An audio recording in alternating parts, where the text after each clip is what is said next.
ಶ್ರೀಗುರುಭ್ಯೋ ನಮಃ ಪರಮಗುರುಭ್ಯೋ ನಮಃ ಶ್ರೀಮದಾನಂದತೀರ್ಥಭಗವತ್ಪಾದಾಚಾರ್ಯಗುರುಭ್ಯೋ ನಮಃ ಹರಿ ಓಂ ಯೋऽन्तಃ ಪ್ರವಿಶ್ಯ ಮಮ ವಾಚಮಿಮಾಂ ಪ್ರಸುಪ್ತಾಂ ಸಂಜೀವಯತ್ಯಖಿಲಶಕ್ತಿಧರಸ್ವಧಾಮ್ನಾ ಅನ್ಯಾಂಶ್ಚ ಹಸ್ತಚರಣಶ್ರವಣತ್ವಗಾದೀನ್ ಪ್ರಾಣಾನ್ನಮೋ ಭಗವತೆ ಪುರುಷಾಯ ತುಭ್ಯಂ ಬುದ್ಧಿರ್ಬಲಂ ಯಶೋಧೈರ್ಯಂ ನಿರ್ಭಯತ್ವಮರೋಗತಾ ಅಜಾಡ್ಯಂ ವಾಕ್ಪಟುತ್ವಂ ಚ ಹನುಮತ್ ಸ್ಮರಣಾತ್ ಭವೇತ್. ನಮೋ ವಸ್ತಾತ್ವಿಕಾ ದೇವಾಃ ವಿಷ್ಣುಭಕ್ತಿಪರಾಯಣಾಃ ಧರ್ಮಮಾರ್ಗೇ ಪ್ರೇರಯಂತು ಭವಂತಃ ಸರ್ವ ಏವ ಹಿ. ಅಸ್ಮದ್ಗುರುಸಮಾರಂಭಾಂ ಟೀಕಾಕೃತ್ಪಾದಮಧ್ಯಮಾಂ ಶ್ರೀಮದಾಚಾರ್ಯಪರ್ಯಂತಾಂ ವಂದೇ ಗುರುಪರಂಪರಾಂ. ಪದವಾಕ್ಯಪ್ರಮಾಣಾಬ್ಧಿವಿಕ್ರೀಡನವಿಶಾರದಾನ್ ಲಕ್ಷ್ಮೀನಾರಾಯಣಮುನೀನ್ ವಂದೇ ವಿದ್ಯಾಗುರೂನ್ ಮಮ. ದುರ್ವಾದಿಧ್ವಾಂತರವಯೇ ವೈಷ್ಣವೇಂದೇವರೇಂದವೇ ಶ್ರೀರಾಘವೇಂದ್ರಗುರವೇ ನಮೋऽತ್ಯಂತದಯಾಳವೇ. ತಪಸ್ವಾಧ್ಯಾಯ ಶುಶ್ರೂಷಾ ಕೃಷ್ಣಪೂಜಾರತಂ ಮುನಿಂ ವಿಶ್ವೇಶಮಿಷ್ಟದಂ ವಂದೇ ಪರಿವ್ರಾಟ್ ಚಕ್ರವರ್ತಿನಂ. ಆಪಾದಮೌಳಿಪರ್ಯಂತಂ ಗುರುಣಾಮಾಕೃತಿಂ ಸ್ಮರೇತ್ ತೇನ ವಿಘ್ನಾಃ ಪ್ರಣಶ್ಯಂತಿ ಸಿದ್ಧ್ಯಂತಿ ಚ ಮನೋರಥಾಃ. ಜನ್ಮಾದ್ಯಸ್ಯ ಯತೋನ್ವಯಾದಿತರತಶ್ಚಾರ್ಥೇಷ್ವಭಿಘ್ನಸ್ವರಾಟ್ ತೇನೇ ಬ್ರಹ್ಮ ಹೃದಯ ಆದಿಕವಯೇ ಮುಹ್ಯಂತಿ ಯಂ ಸೂರಯಃ. ತೇಜೋ ವಾರಿಮೃದಾಂ ಯಥಾ ವಿನಿಮಯೋ ಯತ್ರ ತ್ರಿಸರ್ಗೋ ಮೃಷಾ ಧಾಮ್ನಾ ಸ್ವೇನ ಸದಾ ನಿರಸ್ತಕುಹಕಂ ಸತ್ಯಂ ಪರಂ ಧೀಮಹಿ. ಶ್ರೀಗುರುಭ್ಯೋ ನಮಃ ಹರಿ ಓಂ. ಸ್ವಸ್ತ್ಯಸ್ತು ಸತಾಂ.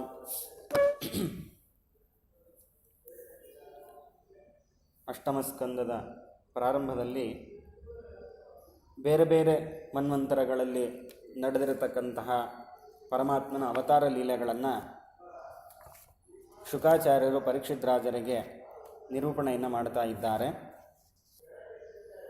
ಅದರ ಪ್ರಾರಂಭದಲ್ಲಿ ಸ್ವಾಯಂಭೂ ಮನುವಿನ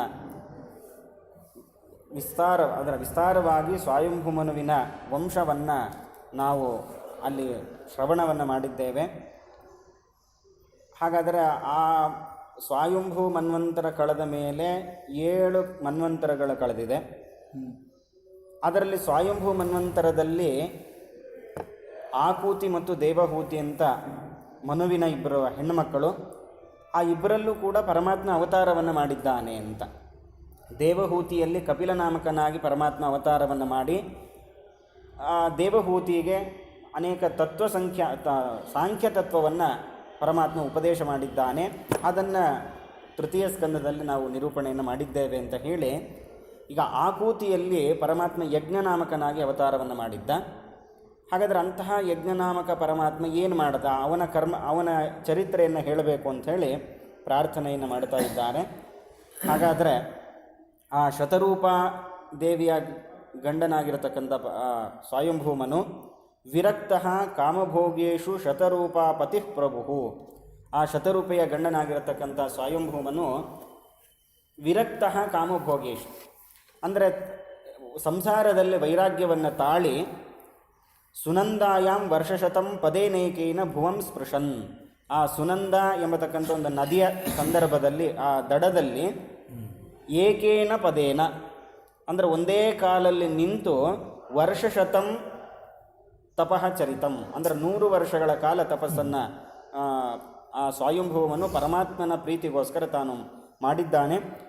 ಮಾಡಿ ಪರಮಾತ್ಮನನ್ನು ನಾನಾ ರೀತಿಯಿಂದ ಪ್ರಾರ್ಥನೆಯನ್ನು ಮಾಡಿದ್ದಾನೆ. ಆ ಸಂದರ್ಭದಲ್ಲಿ ಕಂಡುಕೊಂಡ ಮಂತ್ರವೇನೇ ಈಶಾವಾಸ್ಯೋಪನಿಷತ್ತು ಅಂತ ಕರೀತಾರೆ. ಇದಕ್ಕೆ ಇನ್ನೊಂದು ಮಂತ್ರೋಪನಿಷತ್ತು ಅಂತಲೂ ಕರೀತಾರೆ. ಮಂತ್ರೋಪನಿಷತ್ ಅನ್ನೋದು ಅದರ ಹೆಸರು. ಈಶಾವಾಸ್ಯಮಿದಂ ಸರ್ವಮನ್ನೋ ಆ ವಾಕ್ಯದಿಂದ ಆರಂಭ ಆಗುತ್ತೆ. ಆದ್ದರಿಂದ ಈಶಾವಾಸ್ಯೋಪನಿಷತ್ ಅಂತಲೂ ಅದನ್ನು ಕರೀತಾರೆ. ಅದರಲ್ಲಿ ಆ ಸ್ವಯಂಭೂಮನ ಅರ್ಥ ಮಾಡಿಕೊಳ್ಳೋದು ಆತ್ಮ ವಾಸ್ಯಮಿದಂ ವಿಶ್ವಂ ಯಜ್ಜಗತ್ಯಾಂ ಜಗನ್ಮನಃ ತೇನ ತ್ಯಕ್ತೇನ ಭುಂಜೀತಾಃ ಮಾಗೃಧ ಕಸ್ಯಚಿತ್ ಧನಂ. ಅಲ್ಲಿ ಉಪನಿಷತ್ತು ಪ್ರಾರಂಭ ಆಗೋದು ಈಶಾವಾಸ್ಯಮಿದಂ ಅಂತ. ಇದು ಇಲ್ಲಿ ಭಾಗವತದಲ್ಲಿ ಹೇಳ್ತಾ ಇರೋದು ಆತ್ಮಾವಾಸ್ಯಮಿದಂ ಸರ್ವಂ. ಆತ್ಮ ಅಂದರೂ ಈಶಾ ಅಂದ್ರೆ ಒಂದೇ ಅರ್ಥ. ಹಾಗಾಗಿ ಈಶಾವಾಸ್ಯಂ ಅನ್ನೋದಕ್ಕೆ ಏನರ್ಥವೋ ಆತ್ಮಾವಾಸ್ಯಂ ಅನ್ನೋದಕ್ಕೂ ಅದೇ ಅರ್ಥ. ಹಾಗಾಗಿ ಇಡೀ ಪ್ರಪಂಚ ಇದಂ ಸರ್ವಂ ಜಗತ್ಯಾಂ ಯದ್ ವಿಶ್ವಂ ಅಂದರೆ ಜಗತ್ತನ್ನೋ ಶಬ್ದಕ್ಕಿಲ್ಲ ಅರ್ಥ ಪ್ರಕೃತಿ ಅಂತ. ಹಾಗಾದರೆ ಇಂತಹ ಪ್ರಕೃತಿಯಲ್ಲಿ ಸೇರಿಕೊಂಡಿರತಕ್ಕಂತಹ ಯಾವ ವಿಶ್ವ ಇದೆ, ಈ ಜಗತ್ತಿದೆ, ಅದೇನಾಗಿದೆ? ಆತ್ಮಾವಾಸ್ಯಂ, ಪರಮಾತ್ಮನಿಂದ ಆವಾಸ ಮಾಡಲಿಕ್ಕೆ ಯೋಗ್ಯವಾಗಿದೆ. ಪರಮಾತ್ಮ ಎಲ್ಲ ಕಡೆಯಲ್ಲೂ ತಾನು ವಾಸ ಮಾಡಿಕೊಂಡಿದ್ದಾನೆ. ಹಾಗಾದರೆ ತೇನ ತ್ಯಕ್ತೇನ ಭುಂಜೀತಾಃ, ಇದೆಲ್ಲವೂ ಕೂಡ ಪರಮಾತ್ಮನ ಅಧೀನದಲ್ಲಿದೆ, ಎಲ್ಲವೂ ಕೂಡ ಪರಮಾತ್ಮನದ್ದೇ, ನಮ್ಮದು ಅಂತ ಯಾವುದೂ ಇಲ್ಲ. ಹಾಗಾಗಿ ತೇನ ತ್ಯಕ್ತೇನ, ಪರಮಾತ್ಮ ಯಾವುದನ್ನು ನಮಗೆ ಅನುಗ್ರಹವನ್ನು ಮಾಡಿ ಕೊಡ್ತಾನೋ ತೇನ ಭುಂಜೀತಾಃ, ಅದನ್ನು ನಾವು ಜೀವನದಲ್ಲಿ ಉಪಯೋಗಿಸಿಕೊಳ್ಳಬೇಕು. ಮಾಗೃಧಃ ಕಸ್ಯಚಿತ್ ಧನಂ, ಯಾರ ಬಳಿಗೂ ಹೋಗಿ ನಾವು ಕೈ ಚಾಚೋದು ಬೇಡ. ಯಾಕೆ? ಇನ್ನೊಬ್ಬರದ್ದಾಗಿದ್ದರೆ ಅವರ ಬಳಿ ಕೇಳಬೇಕು. ಪ್ರಪಂಚದಲ್ಲಿರೋದು ಪ್ರತಿಯೊಂದು ಕಣಕಣವು ಪರಮಾತ್ಮನದ್ದು ಅಂದಾಗ ನಾವು ಬೇಡೋದಾದರೆ ಪರಮಾತ್ಮನನ್ನು ಬೇಡಬೇಕೆ ಹೊರತು ಯಾರ್ಯಾರನ್ನೋ ಅಧಿಕಾರಿಗಳಲ್ಲದೇ ಇರುವವರನ್ನು ನಾವು ಬೇಡ್ತೀವಿ ಅಂದರೆ ಅದು ನಮ್ಮ ಪಾಪಕ್ಕೆ ಗುರಿಯಾಗತ್ತೆ. ಅಂದರೆ ಹೇಗೆ? ಆ ಸ್ವತ್ತು ಅದು ಅವರದ್ದಲ್ಲ, ನಿನ್ನದು ಅನ್ನೋ ಕಾರಣದಿಂದ ನಾವು ಅವರಲ್ಲಿ ಕೇಳಿದಾಗ ಹಾಗಾದರೆ ಇದು ದೇವರದ್ದಲ್ಲ ಅನ್ನೋ ಭಾವನೆ ಬರುತ್ತೆ, ಅದು ನಮ್ಮ ಬಂಧನಕ್ಕೆ ಕಾರಣ ಆಗತ್ತೆ. ಹಾಗಾಗಿ ಅದನ್ನು ಮಾಡದೆ ಪರಮಾತ್ಮನನ್ನು ಪ್ರಾರ್ಥನೆ ಮಾಡಿದಾಗ ಪರಮಾತ್ಮ ಯಾರ ಮೂಲಕವಾದರೂ ನಮಗೆ ಅದರ ವ್ಯವಸ್ಥೆಯನ್ನು ತಾನು ಮಾಡ್ತಾನೆ. ಹಾಗಾಗಿ ಅದನ್ನು ಪರಮಾತ್ಮನಿಂದ ನಾವು ಪಡೆದು ಸ್ವೀಕಾರ ಮಾಡಬೇಕು ಅಂಥೇಳಿ ಆ ಉಪನಿಷತ್ತಿನಲ್ಲಿ ಮೂಲಕ ಸ್ವಯಂಭೂಮನು ಪ್ರಾರ್ಥನೆಯನ್ನು ಮಾಡ್ತಾನೆ. ಹೀಗೆ ಇತಿ ಮಂತ್ರೋಪನಿಷದಂ ವ್ಯಾಹರಂತಂ ಸಮಾಹಿತಂ ದೃಷ್ಟ್ವಾ ಸುರಾಹ ಯಾತುಧಾನಾಹ ಜಗ್ಧುಂ ಅಭ್ಯದ್ರವನ್ ಕೃತ.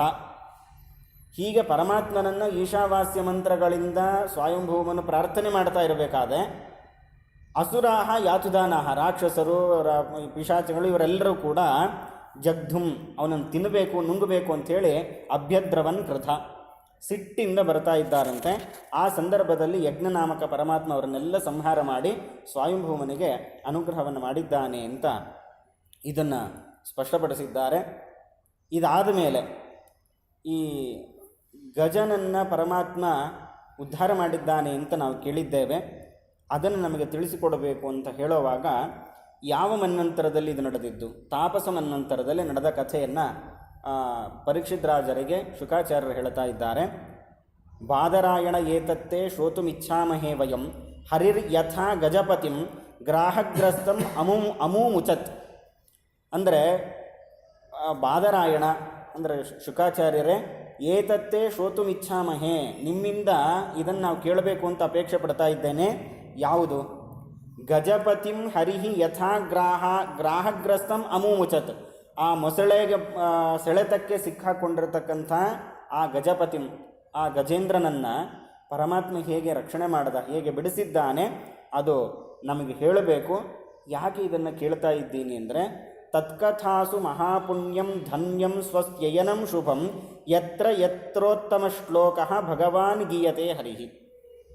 ಯಾಕೆಂದರೆ ಇಡೀ ಪರಮಾತ್ಮನ ಕಥೆಗಳಲ್ಲಿ ಇದು ಮಹಾಪುಣ್ಯ, ಅಂದರೆ ಅತ್ಯಂತ ಪುಣ್ಯಕರವಾದದ್ದು, ಬೇರೆದಲ್ಲ ಅಂತಲ್ಲ, ಇದು ಅಷ್ಟು ಶ್ರೇಷ್ಠವಾಗಿದೆ. ಧನ್ಯಂ, ನಾವು ಒಂದೇನಾದರೂ ಸಂಪತ್ತನ್ನು ಪಡೆದಾಗ ಎಷ್ಟು ಧನ್ಯಭಾವ ಬರುತ್ತೋ ಆ ರೀತಿ ಧನ್ಯತೆಯನ್ನು ಇದು ನಮಗೆ ತಂದುಕೊಡುತ್ತೆ. ಸ್ವಸ್ತ್ಯಯನಂ, ಸ್ವಸ್ತಿ ಅಂದರೆ ಮಂಗಳ, ಅದಕ್ಕೆ ಅಯನ ಆಶ್ರಯ, ನಮಗೆ ಮಂಗಳವನ್ನು ಉಂಟು ಮಾಡುತ್ತೆ. ಶುಭಂ, ನಮಗೆ ಏನೇನು ಒಳಿತಾಗಬೇಕು ಅದನ್ನೆಲ್ಲ ಮಾಡ್ತಾ ಇದೆ. ಹಾಗಾಗಿ ಯಾಕೆ ಇಷ್ಟೆಲ್ಲ ಅದರಲ್ಲಿ ಗುಣ ಅಂದರೆ ಯತ್ರ ಯತ್ರ ಉತ್ತಮ ಶ್ಲೋಕ ಭಗವಾನ್ ಗೀಯತೆ ಹರಿಹಿ. ಆ ಯಾವುದರಲ್ಲಿ ಗಜೇಂದ್ರ ಮೋಕ್ಷದ ಕಥೆಯಲ್ಲಿ ಉತ್ತಮ ಶ್ಲೋಕನಾಗಿರತಕ್ಕಂಥ ಪರಮಾತ್ಮನ ಗುಣಗಾನ ಇರೋದರಿಂದ ಅದು ನಮಗೆ ಪುಣ್ಯವನ್ನು ಕೊಡುತ್ತೆ, ಮಂಗಳವನ್ನು ತಂದು ಕೊಡ್ತಾ ಇದೆ. ಈ ರೀತಿಯಲ್ಲ. ಹಾಗಾಗಿ ಇದನ್ನು ನಮಗೆ ತಿಳಿಸಿಕೊಡಬೇಕು ಅಂಥೇಳಿ ಪರೀಕ್ಷಿತ್ ರಾಜರ ಪ್ರಾರ್ಥನೆಯನ್ನು ಮಾಡಿದಾಗ ಅದರ ವೃತ್ತಾಂತವನ್ನು ಹೇಳಲಿಕ್ಕೆ ಪ್ರಾರಂಭ ಮಾಡ್ತಾರೆ. ಆಸೀದ್ ಗಿರಿವರೋ ರಾಜನ್ ತ್ರಿಕೂಟ ಇತಿ ವಿಶ್ರುತಃ ಕ್ಷೀರೋದೇ ನಾವೃತ ಶ್ರೀಮಾನ್ ಯೋಜನಾಯತಂ ಉತ್ಸೃತಃ. ಆ ಕ್ಷೀರ ಸಮುದ್ರ ಇದೆಯಲ್ಲ ಅದರ ಮಧ್ಯದಲ್ಲಿ ಒಂದು ತ್ರಿಕೂಟ ಅಂತ ಒಂದು ಪರ್ವತ. ಆ ತ್ರಿಕೂಟ ಪರ್ವತ ಕ್ಷೀರೋದೇನಾವೃತ, ಆ ಪರ್ವತದ ಸುತ್ತಲೂ ಕ್ಷೀರ ಸಮುದ್ರ ಇದೆಯಂತೆ. ಎಷ್ಟು ಎತ್ತರದಲ್ಲಿದೆ? ಯೋಜನಾಯುತಂ ಉಚ್ಛ್ರಿತ, ಅಯುತಂ ಯೋಜನಂ ಅಂದರೆ 10,000 ಯೋಜನದಷ್ಟು ಎತ್ತರದಲ್ಲಿದೆ. ತಾವತಾ ವಿಸ್ತೃತ ಪರ್ಯಕ್, ಅಷ್ಟೇ ಅಗಲ ವಿಸ್ತಾರವಾಗಿ ಇದೆ. ಅಂದರೆ 10,000 ಯೋಜನ ಎತ್ತರ, 10,000 ಯೋಜನ ವಿಶಾಲವಾಗಿ ವಿಸ್ತೀರ್ಣವಾಗಿರತಕ್ಕಂಥ ಒಂದು ಪರ್ವತ. ಅದು ಹೇಗಿದೆ? ತ್ರಿಭಿ ಶೃಂಗೈ ಪಯೋನಿಧಿಂ, 3 ಕೋಡುಗಳಿದೆ ಅಂತ, 3 ಶೃಂಗಗಳಿದೆ, ಗಿರಿಗಳು. ಯಾವುದ್ಯಾವುದು? ರೌಪ್ಯ, ಆಯಸ, ಹಿರಣ್ಮಯೈ. ಅಂದರೆ ಬೆಳ್ಳಿಯ ಪರ್ವತ ಶಿಖರ ಒಂದು, ಕಬ್ಬಿಣದ ಶಿಖರ ಒಂದು, ಬಂಗಾರದ ಶಿಖರ ಒಂದು. ಈ ರೀತಿಯಾಗಿರತಕ್ಕಂಥ ಪರ್ವತ. ಅಲ್ಲಿ ಒಂದು ಆನೆ ತನ್ನ ಪರಿವಾರ ಸಮೇತವಾಗಿ ವಾಸ ಮಾಡಿಕೊಂಡಿದೆ. ಆ ಪರಿಸರ ಹೇಗಿತ್ತು ಅನ್ನೋದನ್ನು ವರ್ಣನೆ ಮಾಡ್ತಾರೆ. ಅಲ್ಲಿ ಬೆಳೀದೇ ಇರತಕ್ಕಂತಹ ಗಿಡ ಮರಗಳಿಲ್ಲ, ಅಲ್ಲಿ ಇಲ್ಲದೇ ಇರತಕ್ಕಂಥ ಔಷಧಿಯ ಸಸ್ಯಗಳಿಲ್ಲ. ಅಲ್ಲಿ ಎಲ್ಲ ಕಾಲದಲ್ಲೂ ನಮಗೆ ಆನಂದವನ್ನು ಕೊಡುತ್ತೆ. ಮಳೆಗಾಲದಲ್ಲಿ ಸಾಕಷ್ಟು ಮಳೆ ಬರುತ್ತೆ, ಬಿಸಿಲುಗಾಲದಲ್ಲಿ ಬಿಸಿ ಇರುತ್ತೆ, ಆಮೇಲೆ ಚಳಿಗಾಲದಲ್ಲಿ ಚಳಿ, ಹೀಗೆಲ್ಲ ರೀತಿಯ ಸಮೃದ್ಧವಾದ ಪ್ರದೇಶ. ಇದನ್ನು ನಾವು ಅರ್ಥ ಮಾಡ್ಕೊಳ್ಬೇಕು. ಯಾಕೆ ಪುರಾಣಗಳಲ್ಲಿ ಏನಾದರೂ ಒಂದು ಊರನ್ನು ಅಥವಾ ಒಂದು ನಗರವನ್ನು ವರ್ಣನೆ ಮಾಡಬೇಕಾದಾಗ ಅಲ್ಲಿ ಉದ್ಯಾನಗಳಿತ್ತು, ಆಮೇಲೆ ಸರೋವರಗಳಿತ್ತು, ನಾನಾ ರೀತಿಯ ಗಿಡಗಳನ್ನು ವರ್ಣನೆ ಮಾಡ್ತಾರೆ. ಹಲಸಿನ ಹಣ್ಣಿನ ಮರ, ಮಾವಿನ ಹಣ್ಣಿನ ಮರ, ಆಮೇಲೆ ಮತ್ತು ತೆಂಗಿನ ಮರ, ಹೀಗೆ ನಾನಾ ರೀತಿಯ ಫಲಗಳ ವೃಕ್ಷಗಳನ್ನು ಹೇಳ್ತಾರೆ. ಹೂಗಳ ಗಿಡ ಮರಗಳನ್ನು ಹೇಳ್ತಾರೆ. ಇದನ್ನು ನಾವೇನು ಅರ್ಥ ಮಾಡಿಕೊಳ್ಬೇಕು ಅಂದರೆ, ಆಗಿನ ಕಾಲದಲ್ಲಿ ಎಷ್ಟು ಸಮೃದ್ಧಿ ಇತ್ತು ಅನ್ನೋದು. ಇವತ್ತು ಪುರಾಣಗಳಲ್ಲಿ ಉಲ್ಲೇಖ ಮಾಡುವಂಥ ಎಷ್ಟೋ ಗಿಡ ಮರಗಳು ನಮಗೆ ಕಾಣಸಿಗೋದೇ ಇಲ್ಲ. ಹಾಗಾದರೆ ಅದನ್ನೆಲ್ಲ ನಾವು ಕಳೆದುಕೊಂಡಿದ್ದೀವಿ. ಆ ಸಂಪತ್ತಿನಿಂದ ನಾವು ವಂಚಿತರಾಗಿದ್ದೇವೆ. ಆಗಿನ ಕಾಲದಲ್ಲಿ ಅಷ್ಟು ಸಂಪದ್ಭರಿತವಾಗಿತ್ತು ಅನ್ನೋದನ್ನು ನಾವು ಅರ್ಥ ಮಾಡ್ಕೊಳ್ಬೇಕು. ಇವತ್ತು ಸುಮ್ಮನೆ ನಾವು ಹೇಳ್ಕೊಳ್ತೀವಿ ಭಾರತ ಇನ್ನೂ ಮುಂದುವರೆದಿಲ್ಲ ಅಂತ. ನಾವು ಹಿಂದೆ ಬಿದ್ದಿದ್ದರಿಂದ ಮುಂದುವರೆದಿಲ್ಲ. ಆದರೆ ಯಾವ ಪ್ರದೇಶಗಳಲ್ಲೂ ಇಲ್ಲದೇ ಇರತಕ್ಕಂಥ ಸೌಲಭ್ಯಗಳು ಆ ಕಾಲಕ್ಕೆ ಇತ್ತು. ಆದರೆ ಆಗಿನ ಸಮಯದಲ್ಲಿ ಉಳಿದ ಎಲ್ಲ ದೇಶಗಳು ಹಿಂದುಳಿದಿತ್ತು. ಹಾಗಾದರೆ ಇಂತಹ ಅದ್ಭುತವಾದ ಸಂಪತ್ತನ್ನು ನಾವು ಕಳೆದುಕೊಂಡಿದ್ದೇವೆ ಅನ್ನೋದು ನಮ್ಮ ಎಚ್ಚರಕ್ಕೆ ಬರಬೇಕು. ಹಾಗಾಗಿ ಅಂತಹ ನಾನಾ ರೀತಿಯ ಗಿಡ ಮರಗಳಿಂದ, ಸಸ್ಯಗಳಿಂದ, ನದಿ, ಆಮೇಲೆ ಝರಿಗಳು, ಮೇಲಿಂದ ನೀರು ಬೀಳತಕ್ಕಂಥ ಪ್ರಪಾತಗಳು, ನೀರಿನ ಸಮಸ್ಯೆ ಇಲ್ಲ, ಬೆಳಕಿನ ಸಮಸ್ಯೆ ಅಂತೂ ಇಲ್ಲ. ಯಾಕೆಂದರೆ ಆಗಿನ ಕಾಲದಲ್ಲಿ ಗೋಡೆಗಳನ್ನು ಮುತ್ತು ರತ್ನ ಹವಳಗಳಿಂದ ಮಾಡೋರಂತೆ. ಹಾಗಾದರೆ ಅದೇ ಬೆಳಕನ್ನು ಕೊಡ್ತಾ ಇತ್ತು. ಬೇರೆ ಪ್ರತ್ಯೇಕವಾಗಿ ವಿದ್ಯುತ್ ದೀಪದ ಅವಶ್ಯಕತೆಯೇ ಇರ್ತಾ ಇರಲಿಲ್ಲ. ಗೋಡೆಗಳಿಂದಲೇ ಹೇಗೆ ಬೆಳಕು ಬೇಕೋ ಆ ರೀತಿಯಾಗಿರತಕ್ಕಂತಹ ಕಟ್ಟಡಗಳ ನಿರ್ಮಾಣ ಇರ್ತಾ ಇತ್ತು. ಕೆಲವೊಂದು ಸಲ ಹೇಳ್ತಾರೆ ಗಗನಚುಂಬಿಯಾಗಿರ್ತಕ್ಕಂಥ ಕಟ್ಟಡಗಳು ಅಂತ ಹೇಳ್ತಾರೆ. ಇವತ್ತು ಬೇರೆ ದೇಶದಲ್ಲಿ ಇದೆ ಅಂತ ನಾವು ಕೇಳ್ತೀವಿ, ಆದರೆ ಅದು ಯಾವುದೂ ಲೆಕ್ಕಕ್ಕಿಲ್ಲ. ಅದಕ್ಕೂ ಎತ್ತರವಾಗಿರತಕ್ಕಂಥ ನಾನಾ ರೀತಿಯ ಕಟ್ಟಡಗಳಿರ್ತಾ ಇತ್ತು. ಸಾಮಾನ್ಯ ದೊಡ್ಡವರ ಬಳಿಯಲ್ಲಿ ವಿಮಾನಗಳಿರ್ತಾ ಇತ್ತು. ಅವ್ರು ಎಲ್ಲಿಗೆ ಬೇಕಂದ್ರೆ ಅಲ್ಲಿಗೆ ಹೋಗಿ ಬರ್ಬೋದು ಅನ್ನೋ ಮಟ್ಟ. ಹಾಗಾದರೆ ಇಷ್ಟು ಸಮೃದ್ಧವಾದ ಸಂದರ್ಭ, ಸಮಯ ಆ ಕ್ಷಣದಲ್ಲಿರ್ತಾ ಇತ್ತು. ಅಂತಹ ಇದರಲ್ಲಿ ತ್ರಿಕೂಟ ಎಂಬತಕ್ಕಂಥ ಪರ್ವತದಲ್ಲಿ ಈ ಗಜೇಂದ್ರ ತಾನು ವಾಸ ಮಾಡಿಕೊಂಡಿದ್ದಾನೆ. ಅಲ್ಲಿ ನಾನಾ ರೀತಿಯ ಪ್ರಾಣಿಗಳು ಇತ್ತು. ಇವತ್ತು ಹೆಸರು ನಾವು ಕೇಳಿದ್ರೆ ಆಶ್ಚರ್ಯ ಆಗುತ್ತೆ. ಅಂತಹ ಪ್ರಾಣಿಗಳು ಕೂಡ ಅಲ್ಲಿತ್ತು. ಅಂತಹ ಪರ್ವತದಲ್ಲಿ ತನ್ನ ಪರಿವಾರ ಸಮೇತವಾಗಿ ಒಂದು ಸರೋವರದಲ್ಲಿ ಇಳಿದಿದೆ ಗಜ, ಆನೆ. ನೀರನ್ನು ಕುಡಿತಾ ಇದೆ. ಸ್ನಾನ ಮಾಡಿತು. ಸ್ನಾನ ಎಲ್ಲ ಆದಮೇಲೆ ನೀರು ಕುಡಿತಾ ಇದೆ. ನೀರು ಕುಡಿಬೇಕಾದಾಗ ಅದರಲ್ಲಿ ಯಾವುದೋ ಒಂದು ಮೊಸಳೆ ಇತ್ತು. ಆ ಮೊಸಳೆ ಆನೆಯ ಕಾಲನ್ನು ಹಿಡಿದು ಸೆಳೀತಾ ಇದೆ. ಮೊದಲು ತನ್ನೆಲ್ಲ ಶಕ್ತಿಯನ್ನು ಹಾಕಿ ಆ ಮೊಸಳೆಯಿಂದ ಬಿಡಿಸ್ಕೊಳ್ಬೇಕು ಅಂತ ಪ್ರಯತ್ನ ಪಟ್ಟಿದೆ, ಆಗ್ತಾ ಇಲ್ಲ. ಜೊತೆಗೆ ಇನ್ನೂ ಅನೇಕ ಅದರ ಜೊತೆ ಇರತಕ್ಕಂತಹ ಹೆಣ್ಣಾನೆ, ಮರಿಯಾನೆ, ಬೇರೆ ಬೇರೆ ರೀತಿಯಾಗಿರ್ತಕ್ಕಂಥ ಆನೆಗಳು ಯಾವುದ್ಯಾವುದಿದ್ದೋ ಎಲ್ಲವೂ ಪ್ರಯತ್ನ ಪಡ್ತಾ ಇದೆ. ನನ್ನೊಬ್ಬನಿಂದ ಆಗಿಲ್ಲ ಅಂತ ಆದರೆ ನನ್ನ ಹೆಂಡತಿ ಮಕ್ಕಳಾದರೂ ರಕ್ಷಣೆ ಮಾಡ್ತಾರೆ ಅನ್ನೋ ಭಾವನೆ ಆ ಆನೆಗೆ. ಹಾಗಾಗಿ ಹೆಂಡತಿ ಮಕ್ಕಳು ಕೂಡ ಪ್ರಯತ್ನ ಪಡ್ತಾ ಇದ್ದಾರೆ. ಏನಾದರೂ ಆ ಮೊಸಳೆ ಬಾಯಿಯಿಂದ ಬಿಡಿಸ್ಲಿಕ್ಕೆ ಆಗ್ತಾ ಇಲ್ಲ.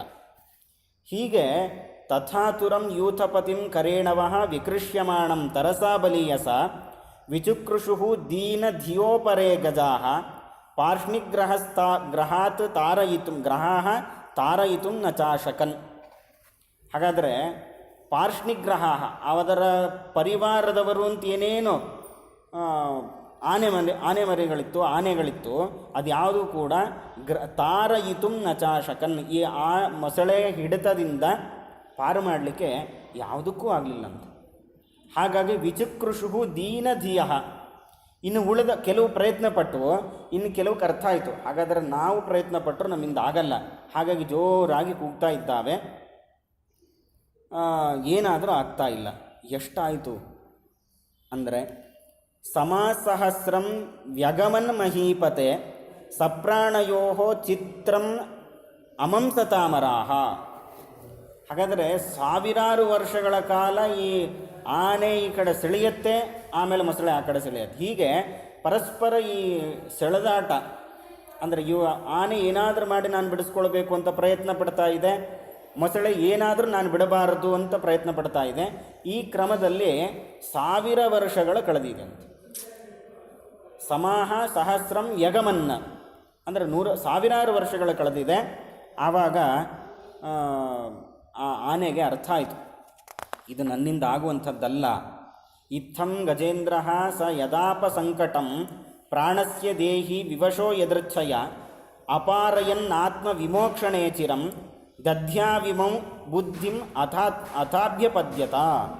ಹಾಗಾದರೆ ಇಂಥ ಸಂದರ್ಭದಲ್ಲಿ ಯದಾಪ ಸಂಕಟಂ, ತನ್ನ ಪ್ರಾಣಕ್ಕೆ ಕುತ್ತು ಬಂದಿದೆ, ಅಂಥ ಪರಿಸ್ಥಿತಿಯಲ್ಲಿ ವಿವಶಃ, ಅವನು ಇನ್ನೊಂದು ತನ್ನ ಅಧೀನದಲ್ಲೇ ತಾನಿಲ್ಲ, ವಿವಶನಾಗಿದ್ದಾನೆ. ಈಗೇನಾದರೂ ಅದೇ ಕರುಣೆಯಿಂದ ಮೊಸಳೆ ಏನಾದರೂ ಬಾಯಿ ತೆಗೆದರೆ ನಾನು ಪಾರಾಗಬಹುದು, ನಾನು ಪ್ರಯತ್ನಪಟ್ಟೆ, ನನ್ನ ಹೆಂಡತಿ ಮಕ್ಕಳು ಪ್ರಯತ್ನ ಪಟ್ಟಿದ್ದಾರೆ, ಎಲ್ಲರೂ ಪ್ರಯತ್ನ ಪಟ್ಟಿದ್ದಾರೆ, ಆದರೂ ಆಗ್ತಾ ಇಲ್ಲ. ಹಾಗಾದರೆ ಇದೇನೋ ದೇವರ ಸಂಕಲ್ಪ ಇರಬೇಕು, ಹಾಗಾಗಿ ಇದು ನನ್ನಿಂದ ಆಗೋಲ್ಲ. ಹಾಗಾದರೆ ನಾನೇನು ಮಾಡಬೇಕು? ನಾನು ದೇವರನ್ನು ಅಹಂಚ ತಮ್ಯಾಮಿ ಪರಂಪರಾಯಣಂ. ಹಾಗಾದರೆ ನಾನು ಯಾರು ಎಲ್ಲರಿಗೂ ಆಶ್ರಯನಾಗಿದ್ದಾನೋ ಅಂಥ ಪರಮಾತ್ಮನನ್ನು ಶರಣಂ ಯಾಮಿ ಪರಾಯಣಂ ಯಾಮಿ, ಅವನನ್ನು ನಾನು ಮೊರೆ ಹೋಗ್ತೇನೆ, ಆ ಪರಮಾತ್ಮನೇ ನನ್ನ ರಕ್ಷಣೆ ಮಾಡಲಿ ಅಂತ ಪ್ರಾರ್ಥನೆ ಮಾಡ್ತಾ ಇದ್ದಾನೆ. ಯಾಕೆ ಅಂದರೆ ನಮಾಮಿ ಮೇ ಜ್ಞಾತಯ ಆತುರಂ ಗಜಾಹ ಮಾಂ ಆತುರಂ ಮಾಂ, ನಾನು ಅತ್ಯಂತ ದುಃಖಿತನಾಗಿ ಕಷ್ಟ ಕಾಲದಲ್ಲಿ ಕಷ್ಟದ ಪರಿಸ್ಥಿತಿಯಲ್ಲಿದ್ದೇನೆ, ಅಂತಹ ನನ್ನನ್ನು ಇಮೇ ಗಜಾಹ, ನನ್ನ ಪರಿವಾರದವರು ಅಂತ ಅನಿಸ್ಕೊಂಡಿರ್ತಕ್ಕಂಥ ಯಾವ ಆನೆಗಳಾಗಲಿ, ಕರಿಣ್ಯ ಹೆಣ್ಣು ಆನೆಗಳಾಗಲಿ, ಪ್ರಭವಂತಿ ಮೋಚಿತುಂ ನ ಪ್ರಭವಂತಿ ಮೋಚಿತುಂ, ನನ್ನನ್ನು ಈ ಮೊಸಳೆ ಸೆಳೆತದಿಂದ ಬಿಡಿಸಲಿಕ್ಕೆ ಸಾಧ್ಯ ಆಗ್ತಾ ಇಲ್ಲ. ಹಾಗಾಗಿ ಗ್ರಾಹೇಣ ಪಾಶೇಣ ವಿಧಾತು ಆವೃತಃ. ಹಾಗಾದರೆ ಇದು ಯಾವುದೋ ಸಾಮಾನ್ಯದ ಮೊಸಳೆ ಅಲ್ಲ, ಪರಮಾತ್ಮನ ಸಂಕಲ್ಪದಂತೆ ನನ್ನ ವಿಧಿಗೆ ಅನುಗುಣವಾಗಿ ನನ್ನನ್ನು ಸುತ್ತುವರೆದಿದೆ.